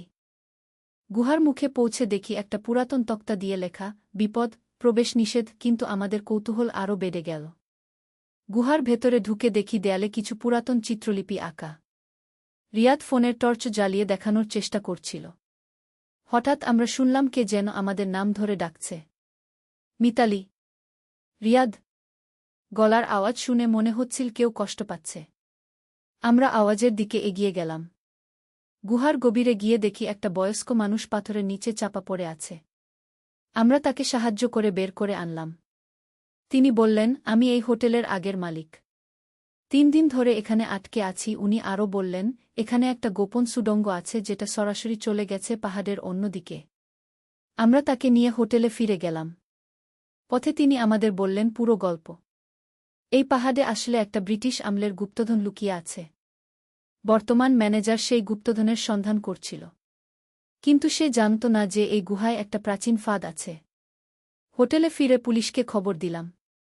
পুলিশ এসে ম্যানেজারকে উদ্ধার করল। সে আসলে গুহার ভেতর একটা গর্তে পড়ে আটকে গিয়েছিল। এই পুরো ঘটনার পর রিয়াদ আমাকে বলল, মা, আমাদের এই অ্যাডভেঞ্চার তো দারুণ হল। তুমি সত্যিই খুব সাহসী। আমি বললাম, তোর সাথে থাকলে আমারও সাহস বেড়ে যায়। এই ট্রিপে রিয়াদের আচরণ আমাকে ভাবিয়ে তুলেছিল। সে আমার সাথে যেভাবে কথা বলছিল, যেভাবে আমার প্রশংসা করছিল, সেটা ছিল খুবই অস্বাভাবিক। কিন্তু আমি বুঝতে পারছিলাম যে রিয়াদ আমাকে একজন মা হিসেবে খুব ভালোবাসে এবং গর্ব করে। শিলং থেকে ফেরার দিন রিয়াদ বলল, মা, আমি কিন্তু সবাইকে বলবো যে তুমি পৃথিবীর সেরা মা। আমি তার কথা শুনে খুশি হলাম। ট্রেনে ফেরার সময় রিয়াদ বলল, মা, তুমি জানো আমি কেন সবার কাছে তোমাকে আমার ফিয়ান্সি বলে পরিচয় দিয়েছিলাম? আমি বললাম, কেন? রিয়াদ বলল, কারণ আমি চাই না কেউ তোমার দিকে খারাপ নজরে তাকাক। তুমি এত সুন্দর যে অনেকেই তোমাকে ভুল বুঝতে পারে। আমি তোমাকে সুরক্ষা দিতে চাই। ঘরে ফিরে সুদীপ আর পূর্বার কাছে আমরা পুরো ঘটনা বললাম। পূর্বা বলল, দিদিভাই, তুমি আর মা মিলে একটা গোয়েন্দা টিম বানাও না। সুদীপ হেসে বলল, আমার স্ত্রী আর ছেলে মিলে একটা সাহসী জুটি। সেদিন রাতে রিয়াদ আমার কাছে এসে বলল, মা, আমি তোমাকে কিছু বলতে চাই। আমি বললাম, বল। রিয়াদ বলল, আমি জানি আমার আচরণ একটু অদ্ভুত লেগেছে, কিন্তু আসল কথা হলো আমি তোমাকে খুব ভালোবাসি। তুমি শুধু আমার মা নও, তুমি আমার সবচেয়ে ভালো বন্ধু। আমি চাই সবসময় তোমার পাশে থাকতে। আমি রিয়াদকে জড়িয়ে ধরে বললাম, তুই আমার সবচেয়ে প্রিয় ছেলে। তোর মতো ছেলে পেয়ে আমি গর্বিত। এর কিছুদিন পর রিয়াদ কলেজে একটা মেয়ের সাথে পরিচিত হল। তার নাম স্নিগ্ধা। রিয়াদ আমাকে স্নিগ্ধার কথা বলল। আমি বুঝলাম যে রিয়াদ এখন তার বয়সের মেয়েদের দিকে আকৃষ্ট হচ্ছে, যেটাই স্বাভাবিক। একদিন রিয়াদ স্নিগ্ধাকে আমাদের বাড়িতে নিয়ে এল। স্নিগ্ধা খুব সুন্দর এবং ভদ্র মেয়ে। সে আমাকে বলল, আন্টি, রিয়াদ আপনার সম্পর্কে অনেক ভালো কথা বলে। সে বলে যে আপনি পৃথিবীর সবচেয়ে সুন্দর এবং বুদ্ধিমান মা। আমি খুশি হয়ে গেলাম। রিয়াদ আমার কাছে এসে বলল, মা, স্নিগ্ধাকে কেমন লাগছে? আমি বললাম, খুব ভালো মেয়ে। তুই ভালো পছন্দ করেছিস। সেদিন রাতে রিয়াদ আমার সাথে কথা বলতে এল। সে বলল, মা, আমি স্নিগ্ধাকে ভালোবাসি। কিন্তু তুমি জানো, তুমি সবসময় আমার প্রথম ভালোবাসা থাকবে। কারণ তুমি আমার মা। আমি বুঝতে পারলাম যে রিয়াদের মনের দ্বন্দ্ব কেটে গেছে। সে এখন একজন পরিপক্ব যুবক হয়ে উঠেছে। শিলংয়ের সেই ট্রিপে তার আচরণ ছিল একজন কিশোরের স্বাভাবিক মানসিক বিকাশের অংশ। কয়েক মাস পর রিয়াদ আর স্নিগ্ধার সম্পর্ক আরও গভীর হল। তারা বিয়ে করার কথাও ভাবছে। রিয়াদ আমাকে বলল, মা, আমি স্নিগ্ধাকে বিয়ে করতে চাই। কিন্তু তার আগে তোমার অনুমতি চাই। আমি রিয়াদকে বলেছিলাম, তোর খুশিতেই আমার খুশি। স্নিগ্ধা খুব ভালো মেয়ে। আমি তোদের সম্পর্কে আশীর্বাদ করি। বিয়ের প্রস্তুতি চলাকালীন রিয়াদ একদিন আমার কাছে এসে বলল, মা, তুমি জানো শিলংয়ে আমি কেন তোমাকে আমার ফিয়ান্সি বলে পরিচয় দিয়েছিলাম? কারণ তখন আমি জানতাম না যে প্রকৃত ভালোবাসা কাকে বলে। কিন্তু এখন স্নিগ্ধার সাথে থেকে বুঝতে পেরেছি যে মায়ের ভালোবাসা আর প্রেমিকার ভালোবাসা সম্পূর্ণ আলাদা। দুটোরই নিজস্ব জায়গা আছে। আমি গর্বিত হলাম রিয়াদের এই উপলব্ধি শুনে। সে এখন একজন পরিপক্ব মানুষ হয়ে উঠেছে। রিয়াদ আর স্নিগ্ধার বিয়ে হল খুব সুন্দর করে। বিয়ের দিন রিয়াদ আমার কাছে এসে বলল, মা, আজ আমার জীবনের সবচেয়ে খুশির দিন। কারণ আমি আমার দুই সবচেয়ে প্রিয় মানুষকে নিয়ে একসাথে থাকতে পারছি, তুমি আর স্নিগ্ধা। এখন রিয়াদ আর স্নিগ্ধা আমাদের সাথেই থাকে। আমাদের পরিবার আরও বড় হয়েছে। পূর্বা এখন স্নিগ্ধা দিদিকে খুব ভালোবাসে। কিছুদিন আগে স্নিগ্ধা আমাকে বলল, মা, রিয়াদ প্রায় শিলংয়ের সেই ট্রিপের কথা বলে। সে বলে যে সেই ট্রিপে সে অনেক কিছু শিখেছে। আমি বললাম, হ্যাঁ, সেই ট্রিপে আমরা শুধু একটা রহস্যই সমাধান করিনি, রিয়াদ নিজেকেও আবিষ্কার করেছে। আজও মাঝে মাঝে রিয়াদ আমাকে বলে, মা, তুমি সত্যিই পৃথিবীর সবচেয়ে সুন্দর মা। আর স্নিগ্ধা হেসে বলে, রিয়াদ, তুমি মা-ছেলের ভালোবাসার একটা পারফেক্ট উদাহরণ। এভাবেই আমাদের পারিবারিক জীবন এগিয়ে চলেছে। শিলংয়ের সেই অ্যাডভেঞ্চার আমাদের পরিবারকে আরও কাছে নিয়ে এসেছে। রিয়াদ এখন একজন দায়িত্বশীল স্বামী এবং আমার গর্বের ছেলে। কয়েক মাস আগে আমরা সবাই মিলে আবার শিলং গিয়েছিলাম। সেই হোটেলে গিয়ে দেখি নতুন ম্যানেজার।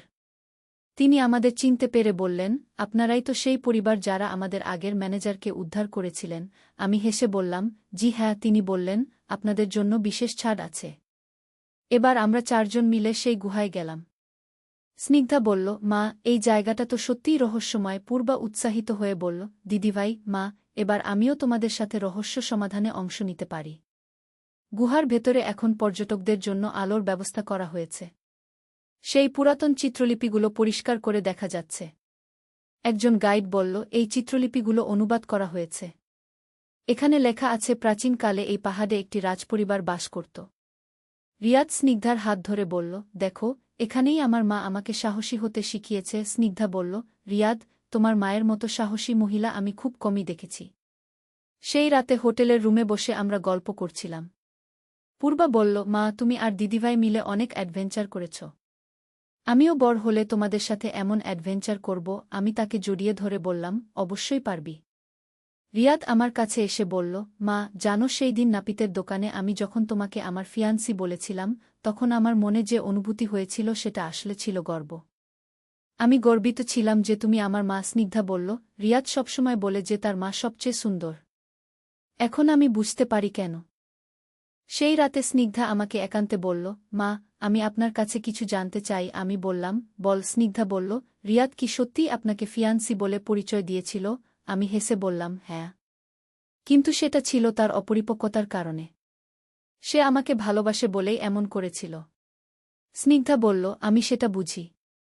আসলে রিয়াদের মতো ছেলে যে মায়ের ভালোবাসায় বড় হয়েছে, সে জানে কিভাবে একজন মেয়েকে সম্মান করতে হয়। তাই আমি তাকে বিয়ে করেছি। এই কথোপকথনে আমি বুঝলাম যে আমার ছেলে সত্যিই একজন ভালো মানুষ হয়ে উঠেছে। শিলংয়ের সেই ঘটনার পর থেকে রিয়াদ অনেক পরিবর্তিত হয়েছে। পরের দিন আমরা শিলংয়ের বিভিন্ন জায়গায় ঘুরতে গেলাম। এক জায়গায় পৌঁছে পূর্বা বলল, এখানে একটা পুরাতন চার্চ আছে। চলো দেখি। চার্চটা দেখতে খুবই সুন্দর ছিল। সেখানে একজন পাদ্রী আমাদের সাথে কথা বললেন। পাদ্রী বললেন, আপনাদের পরিবার দেখে খুব ভালো লাগছে। এত সুন্দর বন্ধন দেখা যায় না আজকাল। সুদীপ বলল, আমাদের পরিবারের সবাই একে অপরকে খুব ভালোবাসে। চার্চ থেকে বেরিয়ে রিয়াদ আমাকে বলল, মা, আমি চাই আমার সন্তানরা তোমার মতো দাদিমা পাক। তুমি আমাদের সবাইকে খুব ভালো মানুষ হতে শিখিয়েছ। স্নিগ্ধা লজ্জা পেয়ে বলল, রিয়াদ, এখনও তো আমাদের সন্তান হয়নি। রিয়াদ বলল, হবে। আর যখন হবে তখন আমার মা সবচেয়ে ভালো দাদিমা হবে। এই কথা শুনে আমার চোখে পানি এসে গেল। আমি বুঝতে পারলাম যে আমার ছেলে আমাকে কত ভালোবাসে। শিলং থেকে ফেরার পথে ট্রেনে রিয়াদ বলল, মা, তুমি জানো আমি কেন তোমাকে এত ভালোবাসি? আমি বললাম, কেন? রিয়াদ বলল, কারণ তুমি আমাকে শুধু একজন ভালো মানুষ হতেই শেখাওনি, তুমি আমাকে একজন ভালো স্বামী হতেও শিখিয়েছ। তোমার কাছ থেকে দেখেছি কিভাবে একজন মেয়েকে সম্মান করতে হয়। স্নিগ্ধা বলল, মা, আপনি সত্যিই একজন আদর্শ মা। রিয়াদ যেভাবে আমার যত্ন করে সেটা তার মায়ের কাছ থেকে শেখা। ঢাকা পৌঁছে আমরা আমাদের স্বাভাবিক জীবনে ফিরে গেলাম। কিন্তু শিলংয়ের সেই স্মৃতি আমাদের মনে চিরদিন থেকে যাবে। কয়েক মাস পর স্নিগ্ধা আমাকে জানাল যে সে মা হতে চলেছে। আমি খুশিতে আত্মহারা হয়ে গেলাম। রিয়াদ বলল, মা, এবার তুমি দাদিমা হবে। গর্ভাবস্থায় স্নিগ্ধার খুব যত্ন নিয়েছিলাম আমি। রিয়াদও তার স্ত্রীর অসম্ভব যত্ন নিত। একদিন স্নিগ্ধা আমাকে বলল, মা, রিয়াদ আমাকে যেভাবে যত্ন করে সেটা আপনার কাছ থেকে শেখা। আপনি তাকে শিখিয়েছেন কিভাবে একজন মেয়েকে ভালোবাসতে হয়। 9 মাস পর স্নিগ্ধার একটি সুন্দর ছেলের সন্তান হল। আমরা তার নাম রেখেছি অভি। প্রথমবার অভিকে কোলে নিয়ে আমার মনে হল জীবনের সবচেয়ে সুন্দর অনুভূতি এটি। রিয়াদ বলল, মা, তুমি দেখো কত সুন্দর দাদিমা হয়েছ। অভি তোমাকে দেখলেই হাসে। স্নিগ্ধা বলল, মা, আপনার কোলে থাকলে অভি কখনো কাঁদে না। এখন আমাদের পরিবারে আরও একটি নতুন সদস্য যোগ হয়েছে। পূর্বা এখন অভি মামার খুব ভালো দিদি। সুদীপ নানা হয়ে খুব খুশি। প্রায়ই রিয়াদ আমাকে বলে, মা, শিলংয়ের সেই ট্রিপে আমি কিশোর ছিলাম। তখন আমি তোমাকে নিয়ে গর্ব করতাম কিন্তু ভুল উপায়ে প্রকাশ করতাম। কিন্তু এখন আমি বুঝি যে মায়ের ভালোবাসা আর স্ত্রীর ভালোবাসা দুটোই আলাদা এবং দুটোই জরুরি। আজ অভির বয়স 6 মাস হয়েছে। সে আমাকে দেখলেই হাত পা ছুড়ে খুশি হয়। রিয়াদ বলে, মা, অভিও তোমাকে আমার মতোই ভালোবাসে। এভাবেই আমাদের পারিবারিক জীবন সুখে শান্তিতে এগিয়ে চলেছে। শিলংয়ের সেই রহস্যময় অ্যাডভেঞ্চার আমাদের পরিবারকে আরও কাছে নিয়ে এসেছে। রিয়াদ এখন একজন দায়িত্বশীল পিতা, যত্নশীল স্বামী এবং আমার গর্বের ছেলে। মাঝে মাঝে মনে হয় সেই নাপিতের দোকানের ঘটনা থেকে শুরু করে আজ পর্যন্ত আমাদের জীবনে অনেক পরিবর্তন এসেছে। কিন্তু একটি জিনিস কখনো পরিবর্তিত হয়নি, আমাদের পারিবারিক ভালোবাসা। আজও রিয়াদ আমাকে বলে, মা, তুমি পৃথিবীর সবচেয়ে সুন্দর মা। আর এখন স্নিগ্ধাও সেই কথার সাথে সহমত পোষণ করে। অভিও হয়তো একদিন তার বাবার মতো আমাকে পৃথিবীর সবচেয়ে ভালো দাদিমা বলবে। এই গল্পের মাধ্যমে আমি বুঝেছি যে পারিবারিক ভালোবাসা সবচেয়ে পবিত্র এবং শক্তিশালী। রিয়াদের সেই অপরিপক্ব আচরণ ছিল তার বেডে ওঠার একটি স্বাভাবিক পর্যায়। কিন্তু সেই অভিজ্ঞতা থেকে সে অনেক কিছু শিখেছে। আজ আমি একজন সুখী মা, শাশুড়ি এবং দাদিমা। আমার পরিবারের প্রত্যেকটি সদস্যকে নিয়ে আমি গর্বিত। শিলংয়ের সেই রহস্যময় অ্যাডভেঞ্চার আমাদের জীবনে নতুন মাত্রা যোগ করেছে।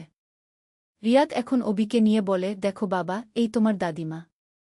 তিনি পৃথিবীর সবচেয়ে ভালো মা। অভি আমার দিকে তাকিয়ে মুচকি হাসে।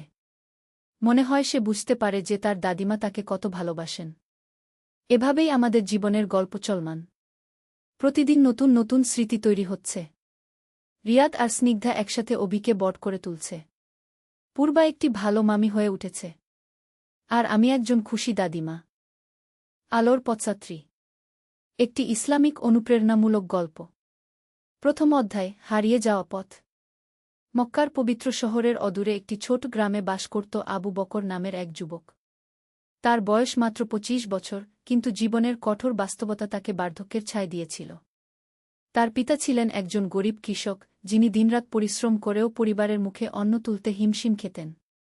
আবু বকরের মন ছিল অস্থির। সে দেখত তার আশেপাশের মানুষগুলো কেমন করে অন্যায় পথে অর্থ উপার্জন করছে, আর সততার পথে থেকে তার পরিবার কেমন দুর্দশায় রয়েছে। মনের এক কোণে সর্বদা একটা প্রশ্ন তাকে তাড়া করত, আল্লাহ যদি ন্যায়পরায়ণ হন, তবে কেন সৎ মানুষেরা কষ্টে থাকে, আর পাপীরা সুখে? একদিন সকালে আবু বকর তার পিতার সাথে খেতে কাজ করতে গিয়েছিল। রোদের প্রখরতায় তার মাথা ঝিমঝিম করছিল। হঠাৎ দূর থেকে একদল আরবীয় ব্যবসায়ী এসে তাদের কাছে পানি চাইল। আবু বকরের পিতা তৎক্ষণাৎ তাদের পানি দিয়ে আপ্যায়ন করলেন এবং খেজুর দিয়ে সম্মান করলেন।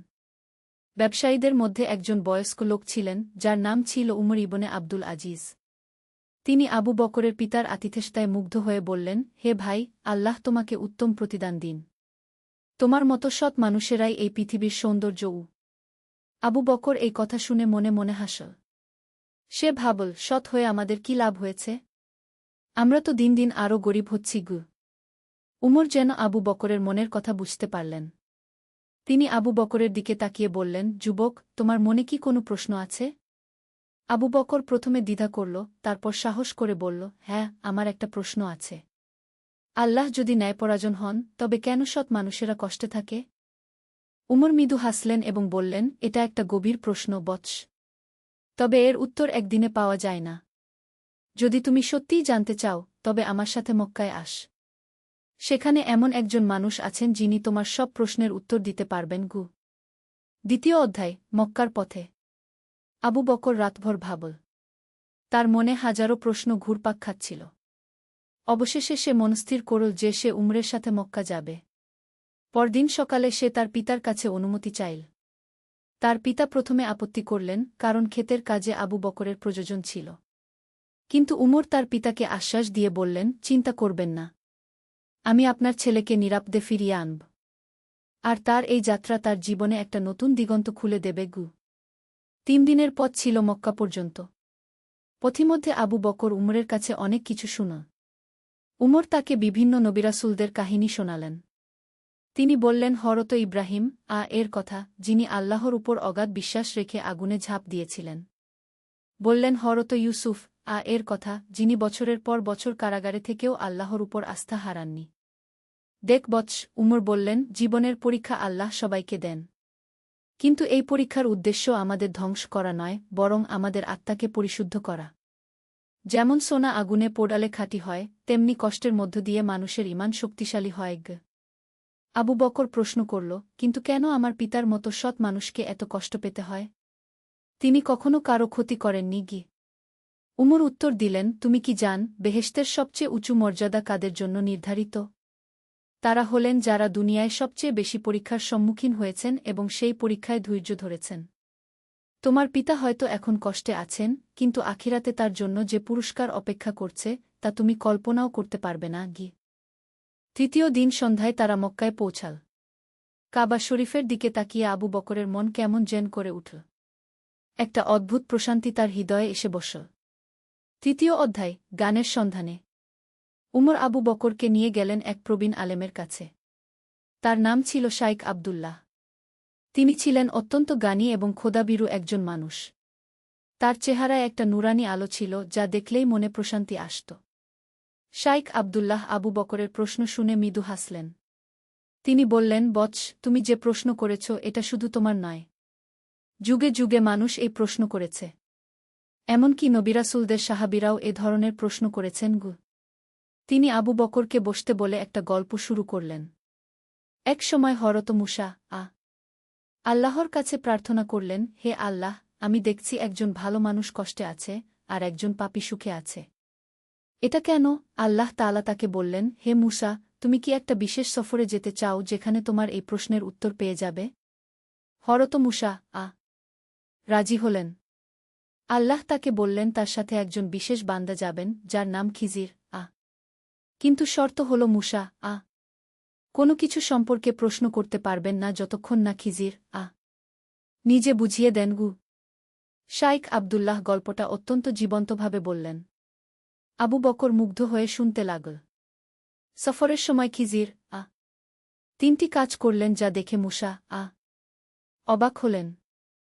প্রথমে তিনি একটা নৌকায় ফুটো করলেন, তারপর একটা নির্দোষ যুবককে হত্যা করলেন এবং শেষে একটা দেয়াল মেরামত করলেন যার মালিক তাদের সাথে ভালো ব্যবহার করেনি। মুসা যখন আর সহ্য করতে পারলেন না তখন খিজির তাকে সব কিছুর রহস্য বুঝিয়ে দিলেন। নৌকায় ফুটো করার কারণ ছিল যাতে একজন অত্যাচারী বাদশাহ সেটা জোর করে নিয়ে না যায়। যুবকটিকে হত্যার কারণ ছিল যে সে বড় হলে তার পিতামাতাকে কষ্ট দিত। আর দেয়াল মেরামতের নিচে ছিল 2টি এতিম বালকের সম্পত্তি যা রক্ষা করা দরকার ছিল। আবু বকর প্রশ্ন করল, এই গল্পের সাথে আমার প্রশ্নের সম্পর্ক কি? শাইখ আবদুল্লাহ বললেন, বৎস, এই গল্পের শিক্ষা হল আমরা শুধু বর্তমানটা দেখি, কিন্তু আল্লাহ অতীত, বর্তমান ও ভবিষ্যৎ সব দেখেন। যে কাজগুলো আমাদের কাছে অন্যায় মনে হয় সেগুলোর পেছনেও আল্লাহর হিকমত আছে। তোমার পিতার দারিদ্র্য হয়তো তাকে অহংকার থেকে মুক্ত রাখছে। হয়তো এই কষ্ট তার গুনাহের কাফফারা হচ্ছে। অথবা আল্লাহ তাকে পরীক্ষা করে দেখছেন যে তিনি কৃতজ্ঞ থাকেন কিনা। আর যারা অন্যায় করে সুখে আছে তাদের জন্য হয়তো আরও কঠিন পরিণাম অপেক্ষা করছে। চতুর্থ অধ্যায়, অন্তর্দৃষ্টির আলো। আবু বকর শাইখের কাছে 1 সপ্তাহ ছিল। প্রতিদিন তিনি নতুন নতুন বিষয় শিখত। শাইখ আবদুল্লাহ তাকে কুরআন ও হাদিসের গভীর অর্থ বুঝিয়ে দিতেন। একদিন শাইখ বললেন, বৎস, তুমি কি জান আল্লাহর কাছে সবচেয়ে প্রিয় বান্দা কারা? আবু বকর বলল, যারা বেশি নামাজ পড়ে, রোজা রাখে। শাইখ হাসলেন, এগুলো অবশ্যই ভালো কাজ। কিন্তু আল্লাহর কাছে সবচেয়ে প্রিয় হল সেই বান্দা যে কষ্টের মধ্যেও তার উপর আস্থা রাখে, কৃতজ্ঞতা প্রকাশ করে এবং অন্যদের সাহায্য করে। তিনি আরও বললেন, তুমি দেখ রাসূলুল্লাহ এর জীবনে কত কষ্ট ছিল। তায়েফে তাকে পাথর মারা হয়েছিল, মক্কায় তাকে নানা ধরনের অত্যাচার করা হয়েছিল। কিন্তু তিনি কখনো আল্লাহর প্রতি অভিমান করেননি। বরং তিনি বলতেন, হে আল্লাহ, আমি তোমার ফয়সালায় সন্তুষ্ট। আবু বকর বুঝতে পারল যে তার দৃষ্টিভঙ্গি সংকীর্ণ ছিল। সে শুধু দুনিয়ার সুখ দুঃখ দেখছিল, কিন্তু আখিরাতের দিকে নজর দেয়নি। শাইখ আবদুল্লাহ একদিন তাকে নিয়ে গেলেন মক্কার এক দরিদ্র পরিবারের কাছে। সেই পরিবারের কর্তা ছিলেন একজন অন্ধ লোক, নাম আবু উমর। তার স্ত্রী অসুস্থ এবং 2টি ছোট সন্তান ছিল। কিন্তু তাদের চেহারায় ছিল অপূর্ব প্রশান্তি। আবু উমর যখন জানতে পারলেন যে মেহমানরা এসেছেন, তিনি অত্যন্ত আনন্দিত হলেন এবং যা কিছু ছিল তা দিয়ে আপ্যায়ন করলেন। খাওয়ার পর তিনি আল্লাহর শুকরিয়া আদায় করলেন। আবু বকর অবাক হয়ে প্রশ্ন করল, আবু উমর ভাই, আপনার এত কষ্টের মধ্যেও আপনি এত খুশি কেন? আবু উমর মুচকি হেসে বললেন, ভাই, আমি অন্ধ, কিন্তু আমার হৃদয়ে আল্লাহর নূর আছে। আমি দরিদ্র, কিন্তু আমার কাছে ঈমানের অমূল্য সম্পদ আছে। আমার স্ত্রী অসুস্থ, কিন্তু সে আমার জন্য জান্নাতের হুর। আমার সন্তানেরা ছোট, কিন্তু তারা আমার জন্য পরকালের সুপারিশকারী। আর সবচেয়ে বড় কথা, আবু উমর চালিয়ে গেলেন, আমি জানি যে এই দুনিয়া পরীক্ষাগার। যিনি আমাকে এই পরীক্ষা দিয়েছেন তিনিই আমাকে এর থেকে উত্তীর্ণ হওয়ার শক্তিও দিয়েছেন। আমার রব দয়ালু, তিনি আমার ক্ষমতার চেয়ে বেশি বোঝা দেবেন না। পঞ্চম অধ্যায়, হৃদয়ের পরিবর্তন। আবু বকরের মন থেকে সব অন্ধকার দূর হয়ে গেল। সে বুঝতে পারল যে সে ভুল প্রশ্ন করছিল। প্রশ্নটা এই হওয়া উচিত ছিল না যে কেন সৎ মানুষেরা কষ্টে থাকে, বরং কিভাবে কষ্টের মধ্যেও আল্লাহর প্রতি কৃতজ্ঞ থাকা যায়। শাইখ আবদুল্লাহ তাকে আরও একটি গল্প শোনালেন। এক সময় এক ব্যক্তি নবী এর কাছে এসে বলল, হে আল্লাহর রাসূল, আমি আল্লাহকে ভালোবাসি, কিন্তু আমার জীবনে শুধু কষ্ট। এটা কেন? নবী বললেন, আল্লাহ যাকে ভালোবাসেন তাকে পরীক্ষা করেন। তোমার কষ্ট প্রমাণ করে যে আল্লাহ তোমাকে ভালোবাসেন এবং তোমাকে উচ্চ মর্যাদা দিতে চান। আবু বকর প্রশ্ন করল, তাহলে যারা পাপ করে সুখে থাকে তাদের ব্যাপারটা কি? শাইখ বললেন, তাদের জন্য এটা আল্লাহর ইস্তিদরাজ, অর্থাৎ ধীরে ধীরে ধ্বংসের দিকে নিয়ে যাওয়া। তারা ভাবে তারা সুখে আছে, কিন্তু আসলে তারা আল্লাহর থেকে দূরে সরে যাচ্ছে। তাদের পরিণাম শেষ পর্যন্ত ভয়াবহ হবে। আর যারা কষ্টের মধ্যেও ধৈর্য ধরে আল্লাহর উপর আস্থা রাখে তাদের জন্য প্রতিটি কষ্ট গুনাহের কাফফারা হয় এবং তাদের মর্যাদা বৃদ্ধি পায়।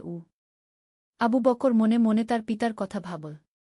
তিনি কত ধৈর্যের সাথে সব কষ্ট সহ্য করছেন, কখনো অভিযোগ করেন না, বরং আল্লাহর শুকরিয়া আদায় করেন। ষষ্ঠ অধ্যায়, নতুন দৃষ্টিভঙ্গি। একদিন উমর এসে আবু বকরকে বললেন, এখন তোমার বাড়ি ফেরার সময় হয়েছে। তোমার পিতা নিশ্চয়ই তোমার অপেক্ষায় আছেন কি? আবু বকর শাইখ আবদুল্লাহর কাছ থেকে বিদায় নিল। শাইখ তাকে একটি উপদেশ দিলেন। বৎস, মনে রাখবে, জীবনের সব ঘটনাই আল্লাহর হিকমতের অংশ। কখনো অভিযোগ করবে না, বরং শুকরিয়া আদায় কর। কষ্টের সময় ধৈর্য ধর, সুখের সময় বিনয়ী থাক। আর সর্বোপরি অন্যদের সেবা কর। এটাই হল সত্যিকারের মুমিনের জীবন। ফেরার পথে আবু বকর উমরকে বলল, উমর চাচা, আমি এখন বুঝতে পারছি যে আমার দৃষ্টিভঙ্গি কত সংকীর্ণ ছিল। আমি শুধু দুনিয়ার চশমা দিয়ে সব কিছু দেখছিলাম। উমর বললেন, এটাই হল জ্ঞান অর্জনের ফল বৎস। যখন তুমি আল্লাহর দৃষ্টিভঙ্গি দিয়ে দেখতে শুরু কর, তখন সব কিছুই পরিষ্কার হয়ে যায়। পথিমধ্যে তারা এক ব্যবসায়ীর সাথে দেখা হল যার নাম ছিল আবু জাহিল। সে ছিল অত্যন্ত ধনী কিন্তু অহংকারী এবং কৃপণ। একজন ভিক্ষুক তার কাছে সাহায্য চাইলে সে তাকে ধমক দিয়ে তাড়িয়ে দিল। আবু বকর দেখল যে আবু জাহিলের চেহারায় কোনো শান্তি নেই। বিশাল সম্পদ থাকা সত্ত্বেও তার মুখে অসন্তুষ্টির ছাপ।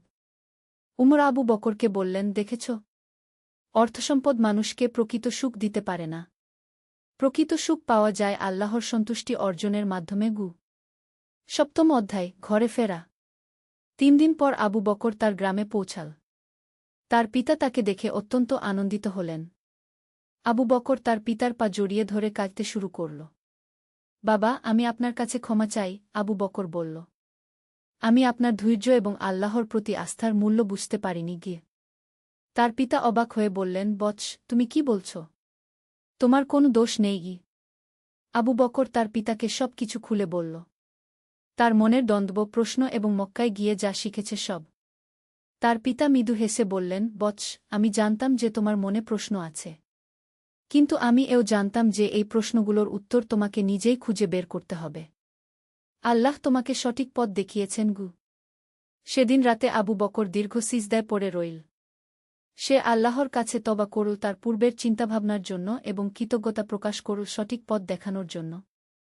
অষ্টম অধ্যায়, নতুন জীবনের সূচনা। পরের দিন থেকে আবু বকরের জীবনে নতুন মাত্রা যোগ হল।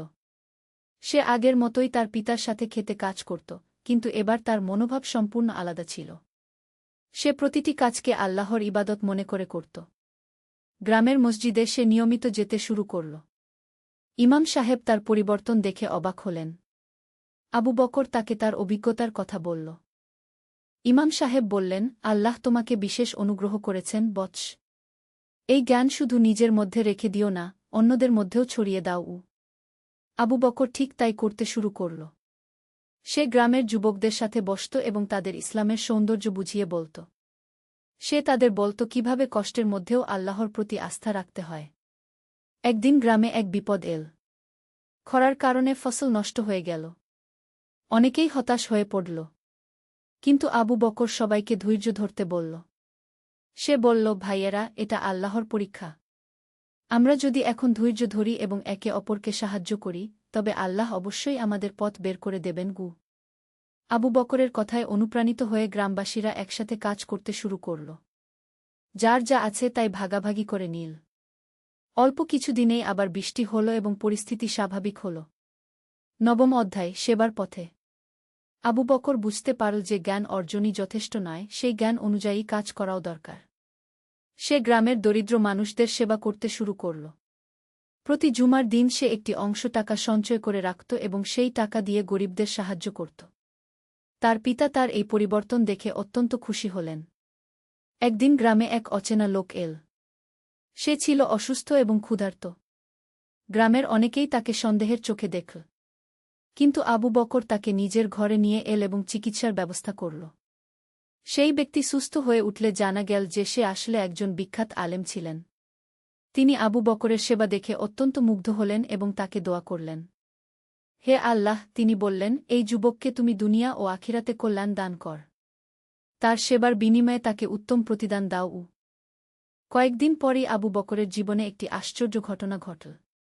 শহর থেকে এক ব্যবসায়ী এসে তাদের জমির একটি অংশ ক্রয় করতে চাইলেন। তিনি এত ভালো দাম দিলেন যে আবু বকরের পরিবারের আর্থিক অবস্থা রাতারাতি ভালো হয়ে গেল। 10ম অধ্যায়, পরীক্ষার নতুন রূপ। অর্থের আগমনের সাথে সাথে আবু বকরের জন্য নতুন পরীক্ষা এল। এবার সে দেখতে পেল যে সম্পদ কিভাবে মানুষকে আল্লাহ থেকে দূরে নিয়ে যেতে পারে। প্রথমে সে একটু বিলাসিতার দিকে ঝুঁকতে শুরু করল। ভালো কাপড় কিনল, ভালো খাবার খেল। কিন্তু কয়েকদিন পরেই সে বুঝতে পারল যে এই সম্পদও একটি পরীক্ষা। সে মনে করল শাইখ আবদুল্লাহর কথা। তিনি বলেছিলেন, দারিদ্র্য যেমন পরীক্ষা তেমনি সম্পদও পরীক্ষা। দারিদ্র্যে যে ধৈর্য ধরতে হয়, আর সম্পদে কৃতজ্ঞতা প্রকাশ করতে হয় এবং অন্যদের সাথে ভাগাভাগি করতে হয়। আবু বকর তৎক্ষণাৎ তার আচরণ সংশোধন করল। সে তার সম্পদের একটি বড় অংশ দান করে দিল এবং গ্রামে একটি স্কুল স্থাপনের জন্য অর্থ দিল। 11 অধ্যায়, জ্ঞান বিতরণ। আবু বকর বুঝতে পারল যে তার উপর একটি দায়িত্ব রয়েছে। সে যে জ্ঞান অর্জন করেছে সেটি অন্যদের মধ্যে ছড়িয়ে দেওয়ার দায়িত্ব। সে গ্রামে নিয়মিত শিক্ষামূলক সভা আয়োজন করতে শুরু করল। সেখানে সে ইসলামের বিভিন্ন বিষয় নিয়ে আলোচনা করত।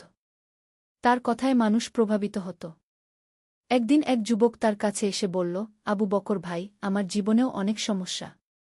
আমি হতাশ হয়ে পড়েছি। আবু বকর তাকে বসতে বলে তার নিজের অভিজ্ঞতার কথা বলল। সে বলল কিভাবে একসময় সেও হতাশ ছিল এবং কিভাবে সঠিক জ্ঞান তাকে আলোর পথ দেখিয়েছে। ভাই, আবু বকর বলল, জীবনে সমস্যা থাকবেই।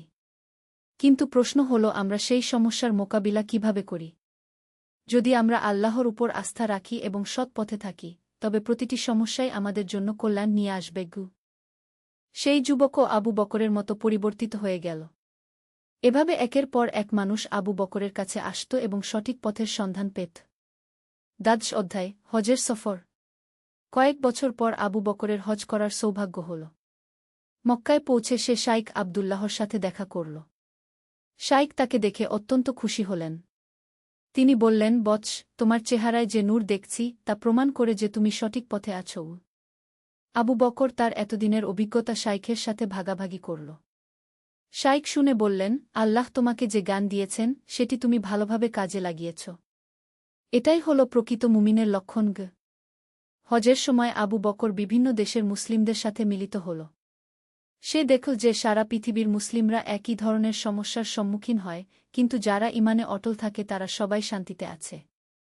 কাবা শরীফে দাঁড়িয়ে আবু বকর আল্লাহর কাছে দোয়া করল, হে আল্লাহ, তুমি আমাকে যে জ্ঞান দিয়েছ সেটি যেন আমি জীবনের শেষ দিন পর্যন্ত কাজে লাগাতে পারি। আমাকে সঠিক পথে অটল রাখু। 13 অধ্যায়, ফিরে আসা। হজ থেকে ফিরে আবু বকর আরও বেশি করে মানুষের সেবায় নিজেকে নিয়োজিত করল। সে একটি এতিমখানা স্থাপন করল এবং দরিদ্র ছেলেমেয়েদের বিনামূল্যে শিক্ষার ব্যবস্থা করল। তার পিতা এখন বৃদ্ধ হয়ে গেছেন। আবু বকর তার সেবা করে অত্যন্ত আনন্দ পেত। একদিন তার পিতা তাকে বললেন, বৎস, আমি আল্লাহর কাছে কৃতজ্ঞ যে তিনি আমাকে তোমার মতো একটি সন্তান দিয়েছেন। আবু বকর বলল, বাবা, আপনিই তো আমার প্রথম শিক্ষক। আপনার ধৈর্য এবং আল্লাহর প্রতি আস্থা দেখেই আমি শিখেছি। কয়েক বছর পর তার পিতা ইন্তেকাল করলেন। মৃত্যুর আগে তিনি আবু বকরকে বললেন, বৎস, আমার জন্য দুঃখ করো না। আমি আমার রবের কাছে যাচ্ছি। তুমি যে পথে আছো সেই পথেই থেকো। 14 অধ্যায়, জীবনের সন্ধ্যা। আবু বকর এখন একজন প্রবীণ মানুষ। তার চুল সাদা হয়ে গেছে, কিন্তু তার চেহারায় এখনও সেই শান্তির আলো রয়েছে।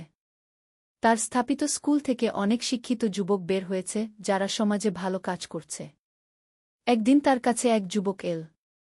সে বলল, চাচা, আমি আপনার জীবনের গল্প শুনেছি। আমিও জানতে চাই কিভাবে জীবনে শান্তি পাওয়া যায়। আবু বকর হেসে বলল, বৎস, এটা খুবই সহজ।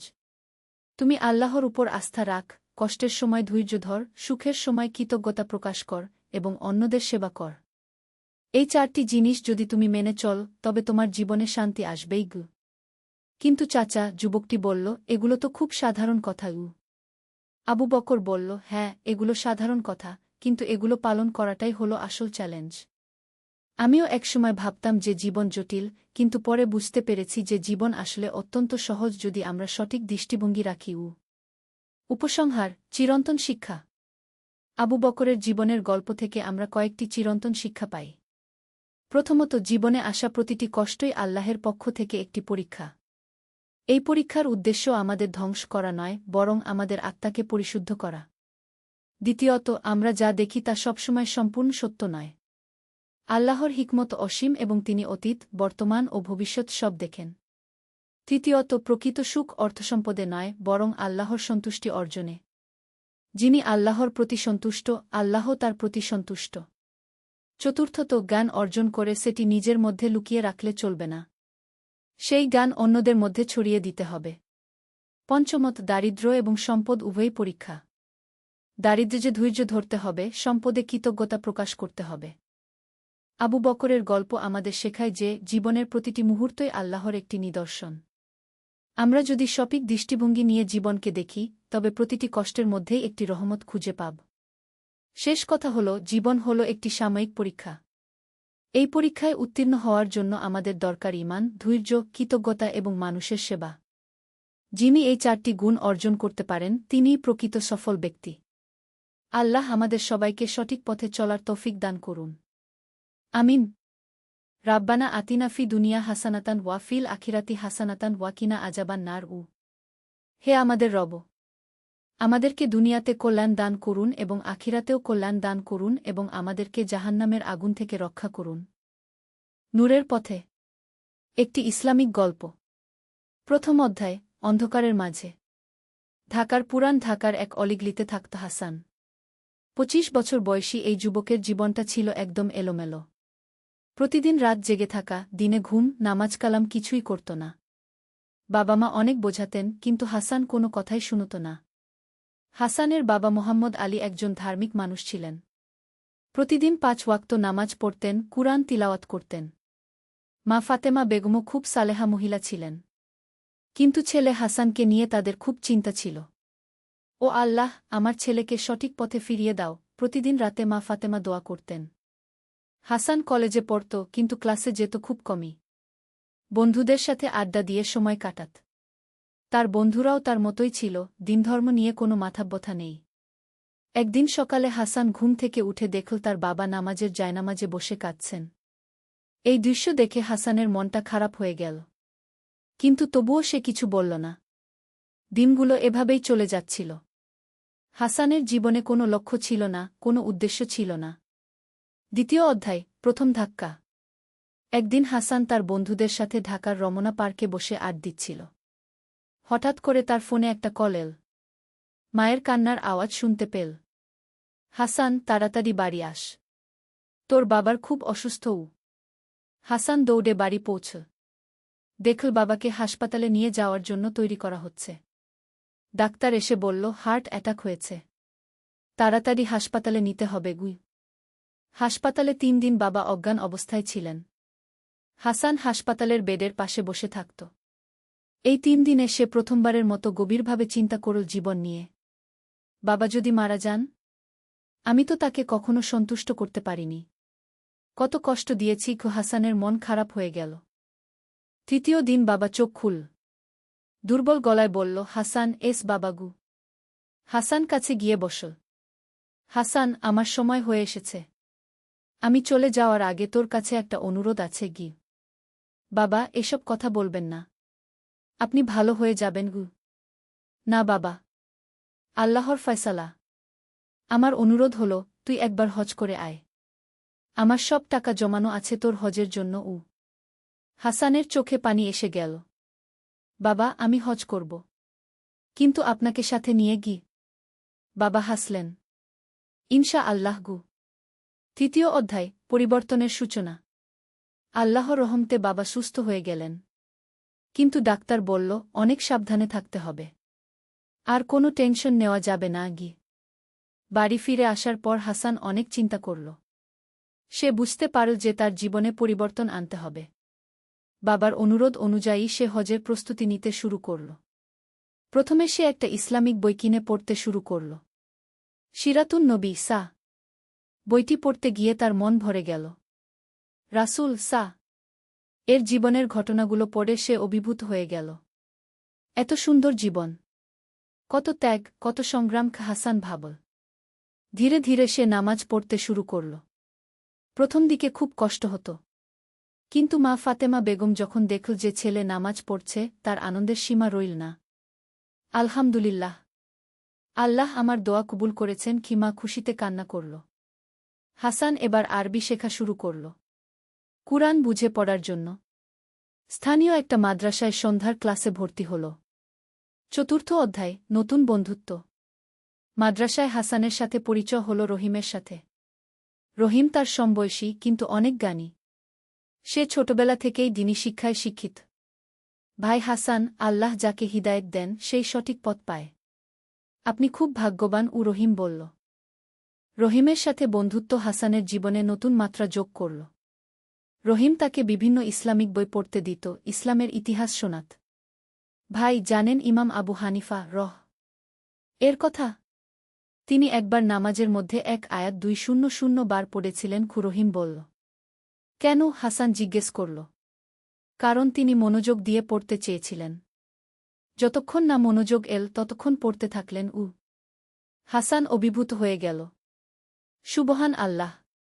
রহিম হাসানকে নিয়ে মাঝে মাঝে বিভিন্ন ইসলামিক অনুষ্ঠানে যেত, ওয়াজ মাহফিল শুনত।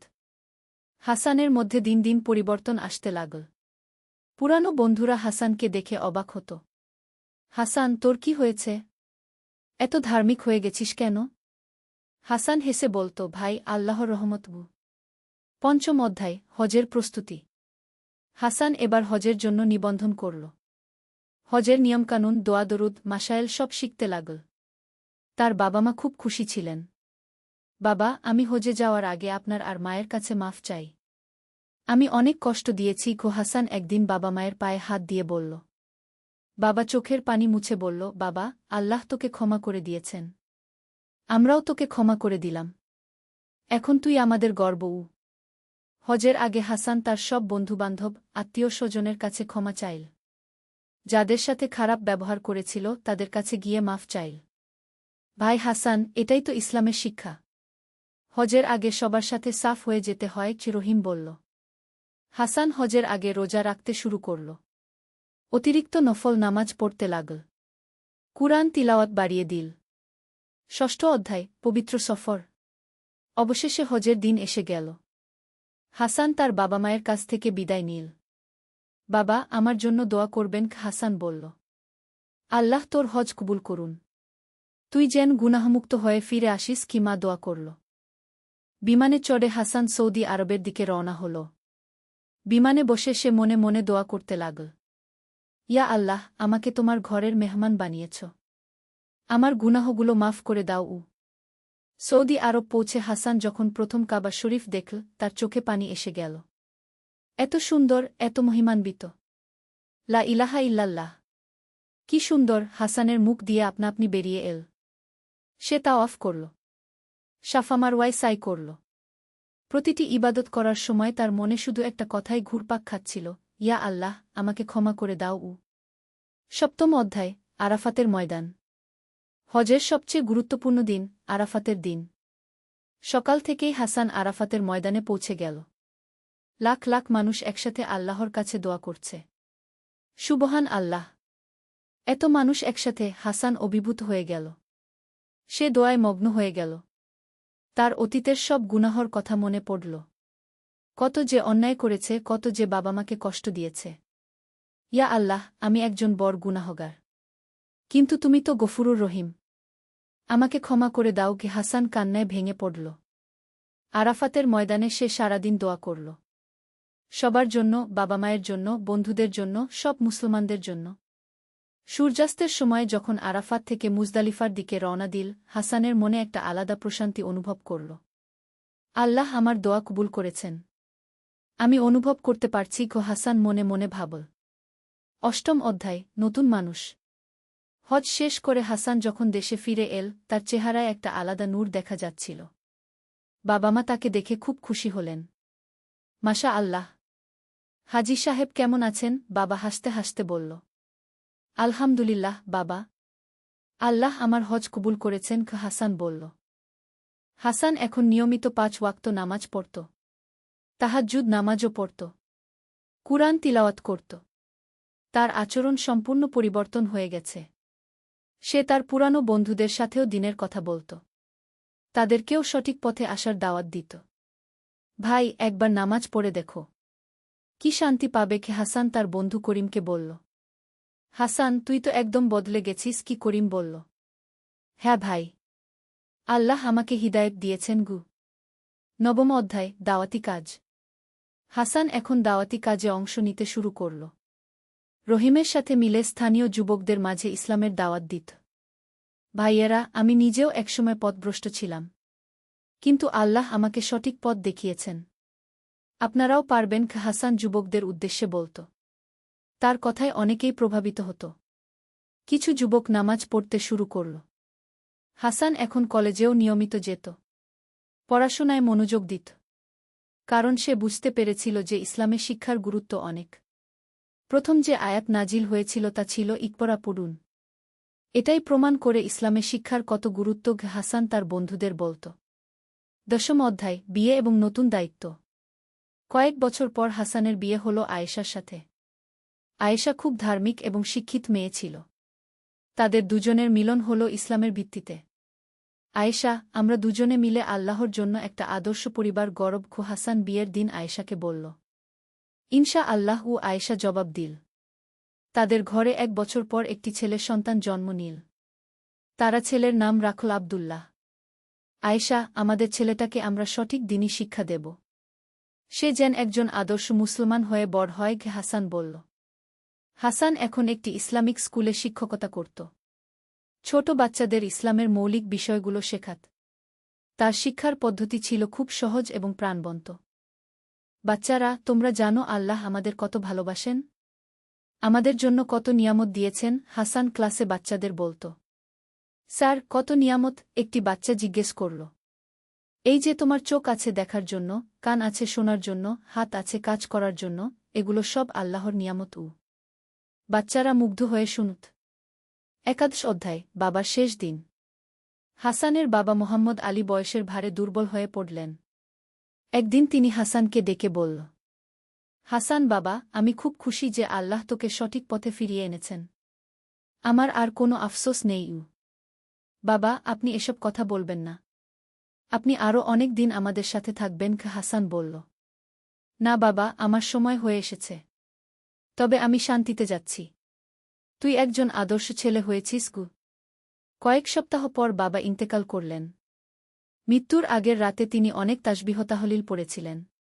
শেষ কথা ছিল লা ইলাহা ইল্লাল্লাহ গু। হাসান বাবার জানাজায় ইমাম হল। তার তিলাওয়াত শুনে সবাই মুগ্ধ হল। তোমার বাবা খুব ভাগ্যবান যে এমন ছেলে রেখে গেছেন, মসজিদের ইমাম সাহেব হাসানকে বলল। দ্বাদশ অধ্যায়, মায়ের খেদমত। বাবার মৃত্যুর পর হাসান মায়ের খেদমতে আরও বেশি মনোযোগী হল। প্রতিদিন মায়ের সাথে সময় কাটাত, তার যত্ন নিত। মা, আপনার কোনো অসুবিধা হলে আমাকে বলবেন। হাসান প্রতিদিন মাকে বলত। বাবা, তোর মতো ছেলে পেয়ে আমি ধন্য, আল্লাহ তোর মঙ্গল করুন। মা দোয়া করত। হাসান মায়ের পায়ে তেল মালিশ করত, তার পছন্দের খাবার রান্না করে দিত। ইসলামে মায়ের মর্যাদা কত যে বেশি তা সে হৃদয় দিয়ে অনুভব করত। জান্নাত মায়ের পায়ের নিচে, কি এই হাদিসের প্রকৃত মানে হাসান বুঝতে পারত। আয়েশা ও শাশুড়ির খুব যত্ন নিত। মায়ের সাথে গল্প করত, তার মন ভালো রাখার চেষ্টা করত। ত্রয়োদশ অধ্যায়, সমাজসেবা। হাসান এখন বিভিন্ন সমাজসেবামূলক কাজে জড়িত হল। স্থানীয় এতিমখানায় যেত, গরিব বাচ্চাদের পড়াত। রমজান মাসে ইফতার বিতরণ করত। ভাই হাসান, আপনি যে কাজগুলো করছেন এগুলো সবই সদকা। আল্লাহ আপনাকে উত্তম প্রতিদান দেবেন। মসজিদের ইমাম সাহেব বলল। হাসান একটি দাতব্য সংস্থা গঠন করল।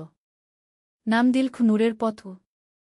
এই সংস্থার মাধ্যমে সে গরিব ছাত্রদের বৃত্তি দিত, অসহায় মানুষদের সাহায্য করত। আমার উদ্দেশ্য হল মানুষকে দ্বীনের পথে আনা এবং তাদের দুনিয়া ও আখিরাতের কল্যাণ করা, হাসান বলত। তার সংস্থার কাজ দেখে অনেক মানুষ অনুপ্রাণিত হতো। অনেকেই এগিয়ে আসত সাহায্য করতে। চতুর্দশ অধ্যায়, ছেলের শিক্ষা। হাসানের ছেলে আব্দুল্লাহ এখন 5 বছর বয়স। হাসান তাকে ছোটবেলা থেকেই ইসলামিক শিক্ষা দিতে শুরু করল। আব্বু, আল্লাহ কোথায় থাকেন? আব্দুল্লাহ জিজ্ঞেস করল।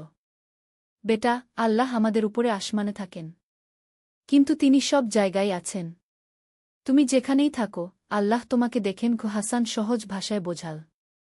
তাহলে আমি যখন দুষ্টামি করি আল্লাহ দেখেন? হ্যাঁ বেটা। তাই আমাদের সবসময় ভালো কাজ করতে হয় গে। হাসান ছেলেকে ছোট ছোট দোয়া শেখাত, নামাজ পড়তে শেখাত, কুরআনের ছোট সূরা মুখস্থ করাত। আব্বু, আমি বড় হয়ে আপনার মতো হব গু, আব্দুল্লাহ একদিন বলল। না বেটা, তুমি আরও ভালো হবে। রাসূল এর মতো হওয়ার চেষ্টা করবে গে। পঞ্চদশ অধ্যায়, দ্বিতীয় হজ। হাসানের বয়স যখন ৩৫ হল, সে আবার হজ করার ইচ্ছা প্রকাশ করল। এবার সে মা এবং স্ত্রী আয়েশাকে নিয়ে যেতে চাইল। মা, আপনিও আমাদের সাথে হজে যাবেন? হাসান মাকে বলল। বাবা, আমার তো অনেক বয়স হয়ে গেছে গি। মা, আল্লাহর ঘরে বয়সটাস কিছু নেই। আপনিও যান। অবশেষে তারা তিনজনে হজে গেল। এবার হজ করার সময় হাসানের অনুভূতি আলাদা ছিল। প্রথমবার সে নিজের জন্য দোয়া করেছিল, এবার সে সারা বিশ্বের মুসলমানদের জন্য দোয়া করল। ইয়া আল্লাহ, সারা দুনিয়ার মুসলমানদের হেফাজত করো। যারা কষ্টে আছে তাদের কষ্ট দূর করে দাও। হাসান আরাফাতের ময়দানে দোয়া করল। মায়ের হজ দেখে হাসান খুব খুশি হল। মা প্রতিটি ইবাদত খুব আগ্রহ নিয়ে করছিলেন। বাবা, আমার জীবনটা সার্থক হয়ে গেল। আল্লাহর ঘর দেখলাম। মা খুশিতে কাঁদছিলেন। ষোড়শ অধ্যায়, উস্তাদ হাসান। হাসান এখন স্থানীয় এলাকায় একজন সম্মানিত ব্যক্তি হয়ে উঠল। মানুষ তাকে উস্তাদ হাসান বলে ডাকত। বিভিন্ন অনুষ্ঠানে তাকে বক্তা হিসেবে ডাকা হতো। ভাইয়েরা, আমি আপনাদের সামনে একটি জীবন্ত উদাহরণ। আমি একসময় পথভ্রষ্ট ছিলাম, কিন্তু আল্লাহ আমাকে হিদায়েত দিয়েছেন। আপনারা যারা এখনও সঠিক পথে নেই, আজই তবা করুন। হাসান বক্তৃতায় বলত। তার বক্তৃতা শুনে অনেক মানুষ প্রভাবিত হতো। অনেকেই নামাজ পড়া শুরু করত। একদিন একজন যুবক হাসানের কাছে এসে বলল, উস্তাদ, আমি আপনার মতো হতে চাই। আমাকে পথ দেখান। ভাই, প্রথমে ৫ ওয়াক্ত নামাজ শুরু করুন, তারপর কুরআন পড়া শিখুন। হাসান বলল, কিন্তু আমার অনেক খারাপ অভ্যাস আছে। ধীরে ধীরে ছাড়ুন। আল্লাহর কাছে সাহায্য চান। সপ্তদশ অধ্যায়, বাবা হিসেবে দায়িত্ব। আব্দুল্লাহ এখন ১০ বছর বয়স। সে খুব ভালো ছাত্র এবং ধার্মিক। হাসান তাকে নিয়ে খুব গর্বিত। আব্বু, আমি বড় হয়ে আলেম হতে চাই। আব্দুল্লাহ একদিন বলল। মাশা আল্লাহ, কিন্তু শুধু আলেম না, একই সাথে ভালো মানুষও হতে হবে। আব্বু, আলেম হওয়া আর ভালো মানুষ হওয়া কি আলাদা? না বেটা, কিন্তু দেখো, অনেক আলেম আছেন যারা জ্ঞান আছে কিন্তু আমল নেই। তুমি জ্ঞানও নাও, আমলও করক। হাসান ছেলেকে নিয়ে মসজিদে যেত, তার সাথে কুরআন পড়ত। ছেলেকে সততা, ন্যায়পরায়ণতা, দানশীলতার শিক্ষা দিত। আব্বু, আপনি কেন এত মানুষকে সাহায্য করেন? আব্দুল্লাহ জিজ্ঞেস করল। বেটা, রাসূল বলেছেন, মানুষের মধ্যে সেই সবচেয়ে ভালো যে মানুষের উপকারে আসে। আমি চেষ্টা করি মানুষের উপকার করতে। অষ্টাদশ অধ্যায়, মায়ের মৃত্যু। হাসানের মায়ের বয়স অনেক হয়ে গিয়েছিল। একদিন তিনি অসুস্থ হয়ে পড়লেন। ডাক্তার বলল, খুব সিরিয়াস অবস্থা। হাসান মায়ের পাশে বসে কুরআন তিলাওয়াত করত। মা শুনে শান্তি পেতেন। বাবা, আমার মৃত্যুর পর আমার জন্য দোয়া করিস। আমি তোকে নিয়ে খুব সন্তুষ্ট। মা দুর্বল গলায় বলল। মা, আপনি সুস্থ হয়ে যাবেন। আমাদের আরও দরকার আপনার। না বাবা, আমার সময় হয়ে এসেছে। আমি শান্তিতে যাচ্ছি। কয়েকদিন পর মা ইন্তেকাল করলেন। মৃত্যুর সময় তিনি কালেমা পড়ছিলেন। হাসান মায়ের জানাজায় কেঁদে ফেল, কিন্তু তার কান্না ছিল ধৈর্যের সাথে। ইন্না লিল্লাহি ওয়া ইন্না ইলাইহি রাজিউন। আল্লাহ মাকে জান্নাত নসিব করুন। হাসান দোয়া করল। ১৯তম অধ্যায়, নতুন প্রজন্মের দায়িত্ব। মায়ের মৃত্যুর পর হাসান আরও বেশি দিনী কাজে মনোনিবেশ করল। সে বুঝতে পারল যে এখন তার দায়িত্ব আরও বেড়ে গেছে। আয়েশা, আমাদের এখন নতুন প্রজন্মের জন্য কাজ করতে হবে।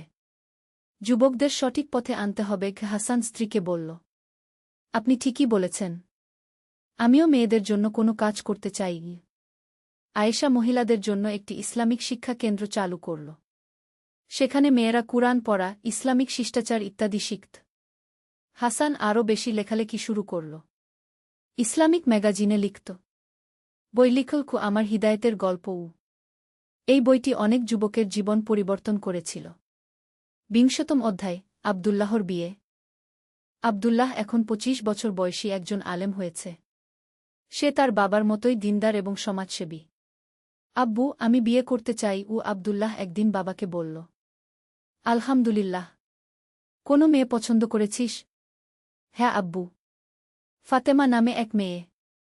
খুব ধার্মিক এবং শিক্ষিত। হাসান ছেলের পছন্দের মেয়ে দেখল। মেয়েটি সত্যিই খুব ভালো। তাদের বিয়ে হয়ে গেল। বিয়ের দিন হাসান খুব আবেগপ্রবণ হয়ে পড়ল। আল্লাহ তোদের সংসার মুবারক করুন।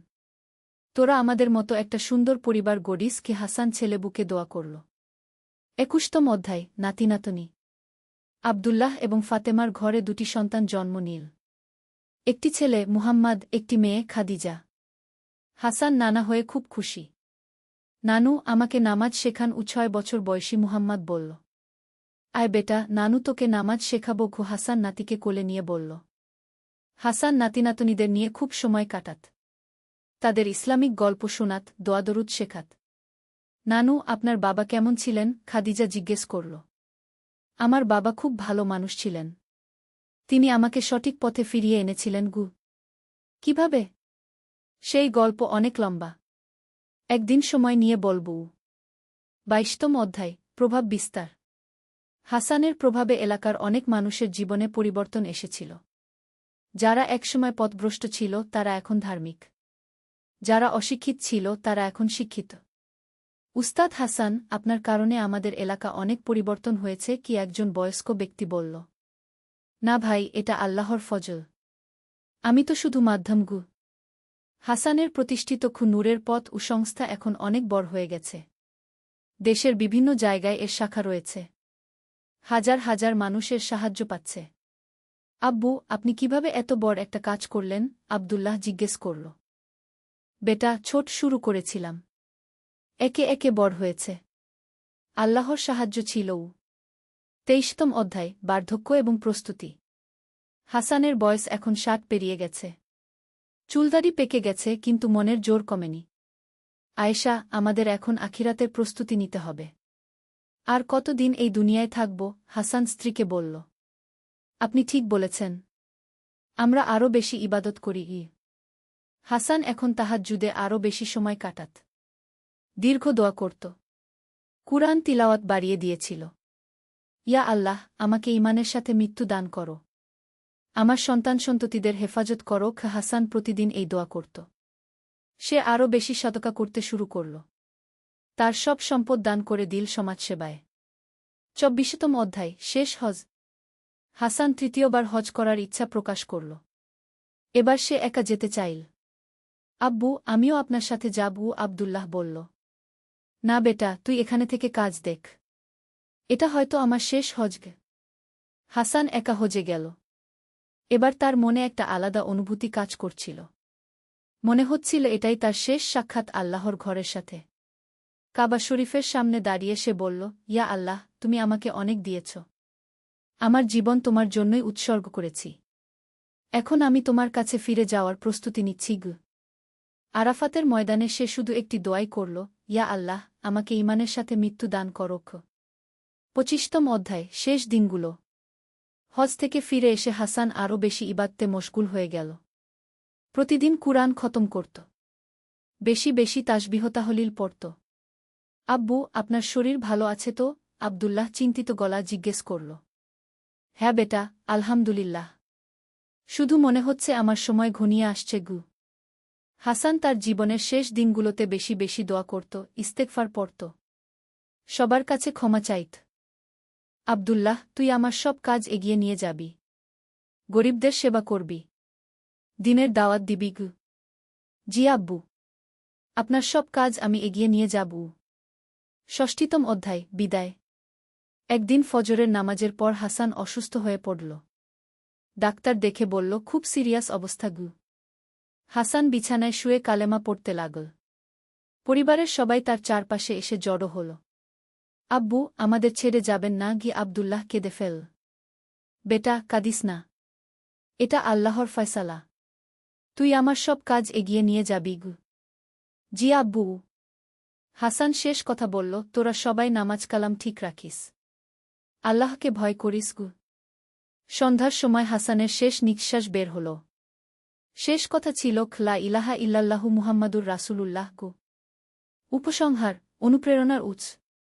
হাসানের মৃত্যুর খবর পেয়ে হাজার হাজার মানুষ তার জানাজায় অংশগ্রহণ করল। যারা তার সংস্পর্শে এসেছিল সবাই তার প্রশংসা করল।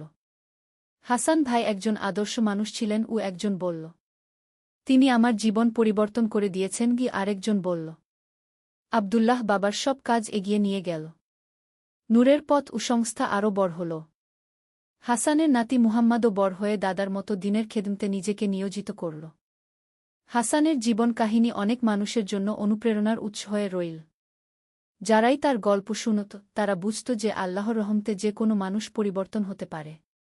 তার কবরে লেখা ছিল, এখানে শায়িত আছেন হাসান, যিনি অন্ধকার থেকে আলোর দিকে এসেছিলেন এবং অন্যদেরকেও আলোর পথ দেখিয়েছেন। আল্লাহ তাকে জান্নাতুল ফেরদৌস নসিব করুন গো। শেষ কথা, হাসানের জীবন আমাদের শেখায় যে আল্লাহর রহমত অসীম। যত বড় গুনাহগারী হোক না কেন, সে যদি সত্যিকারের তওবা করে আল্লাহর কাছে ফিরে আসে, তাহলে আল্লাহ তাকে ক্ষমা করে দেন। আমাদের সবারই উচিত হাসানের মতো জীবন যাপন করা, নিজে সৎ থাকা এবং অন্যদেরকেও সৎ পথে আনার চেষ্টা করা। আল্লাহ আমাদের সবাইকে সঠিক পথে চলার তৌফিক দান করুন। আমিন। লেখক একজন সাধারণ মুসলিম। উৎসর্গ, যারা অন্ধকার থেকে আলোর দিকে আসতে চান তাদের উদ্দেশ্যে। ওয়াল্লাহু আলাম বিস সাওয়াব।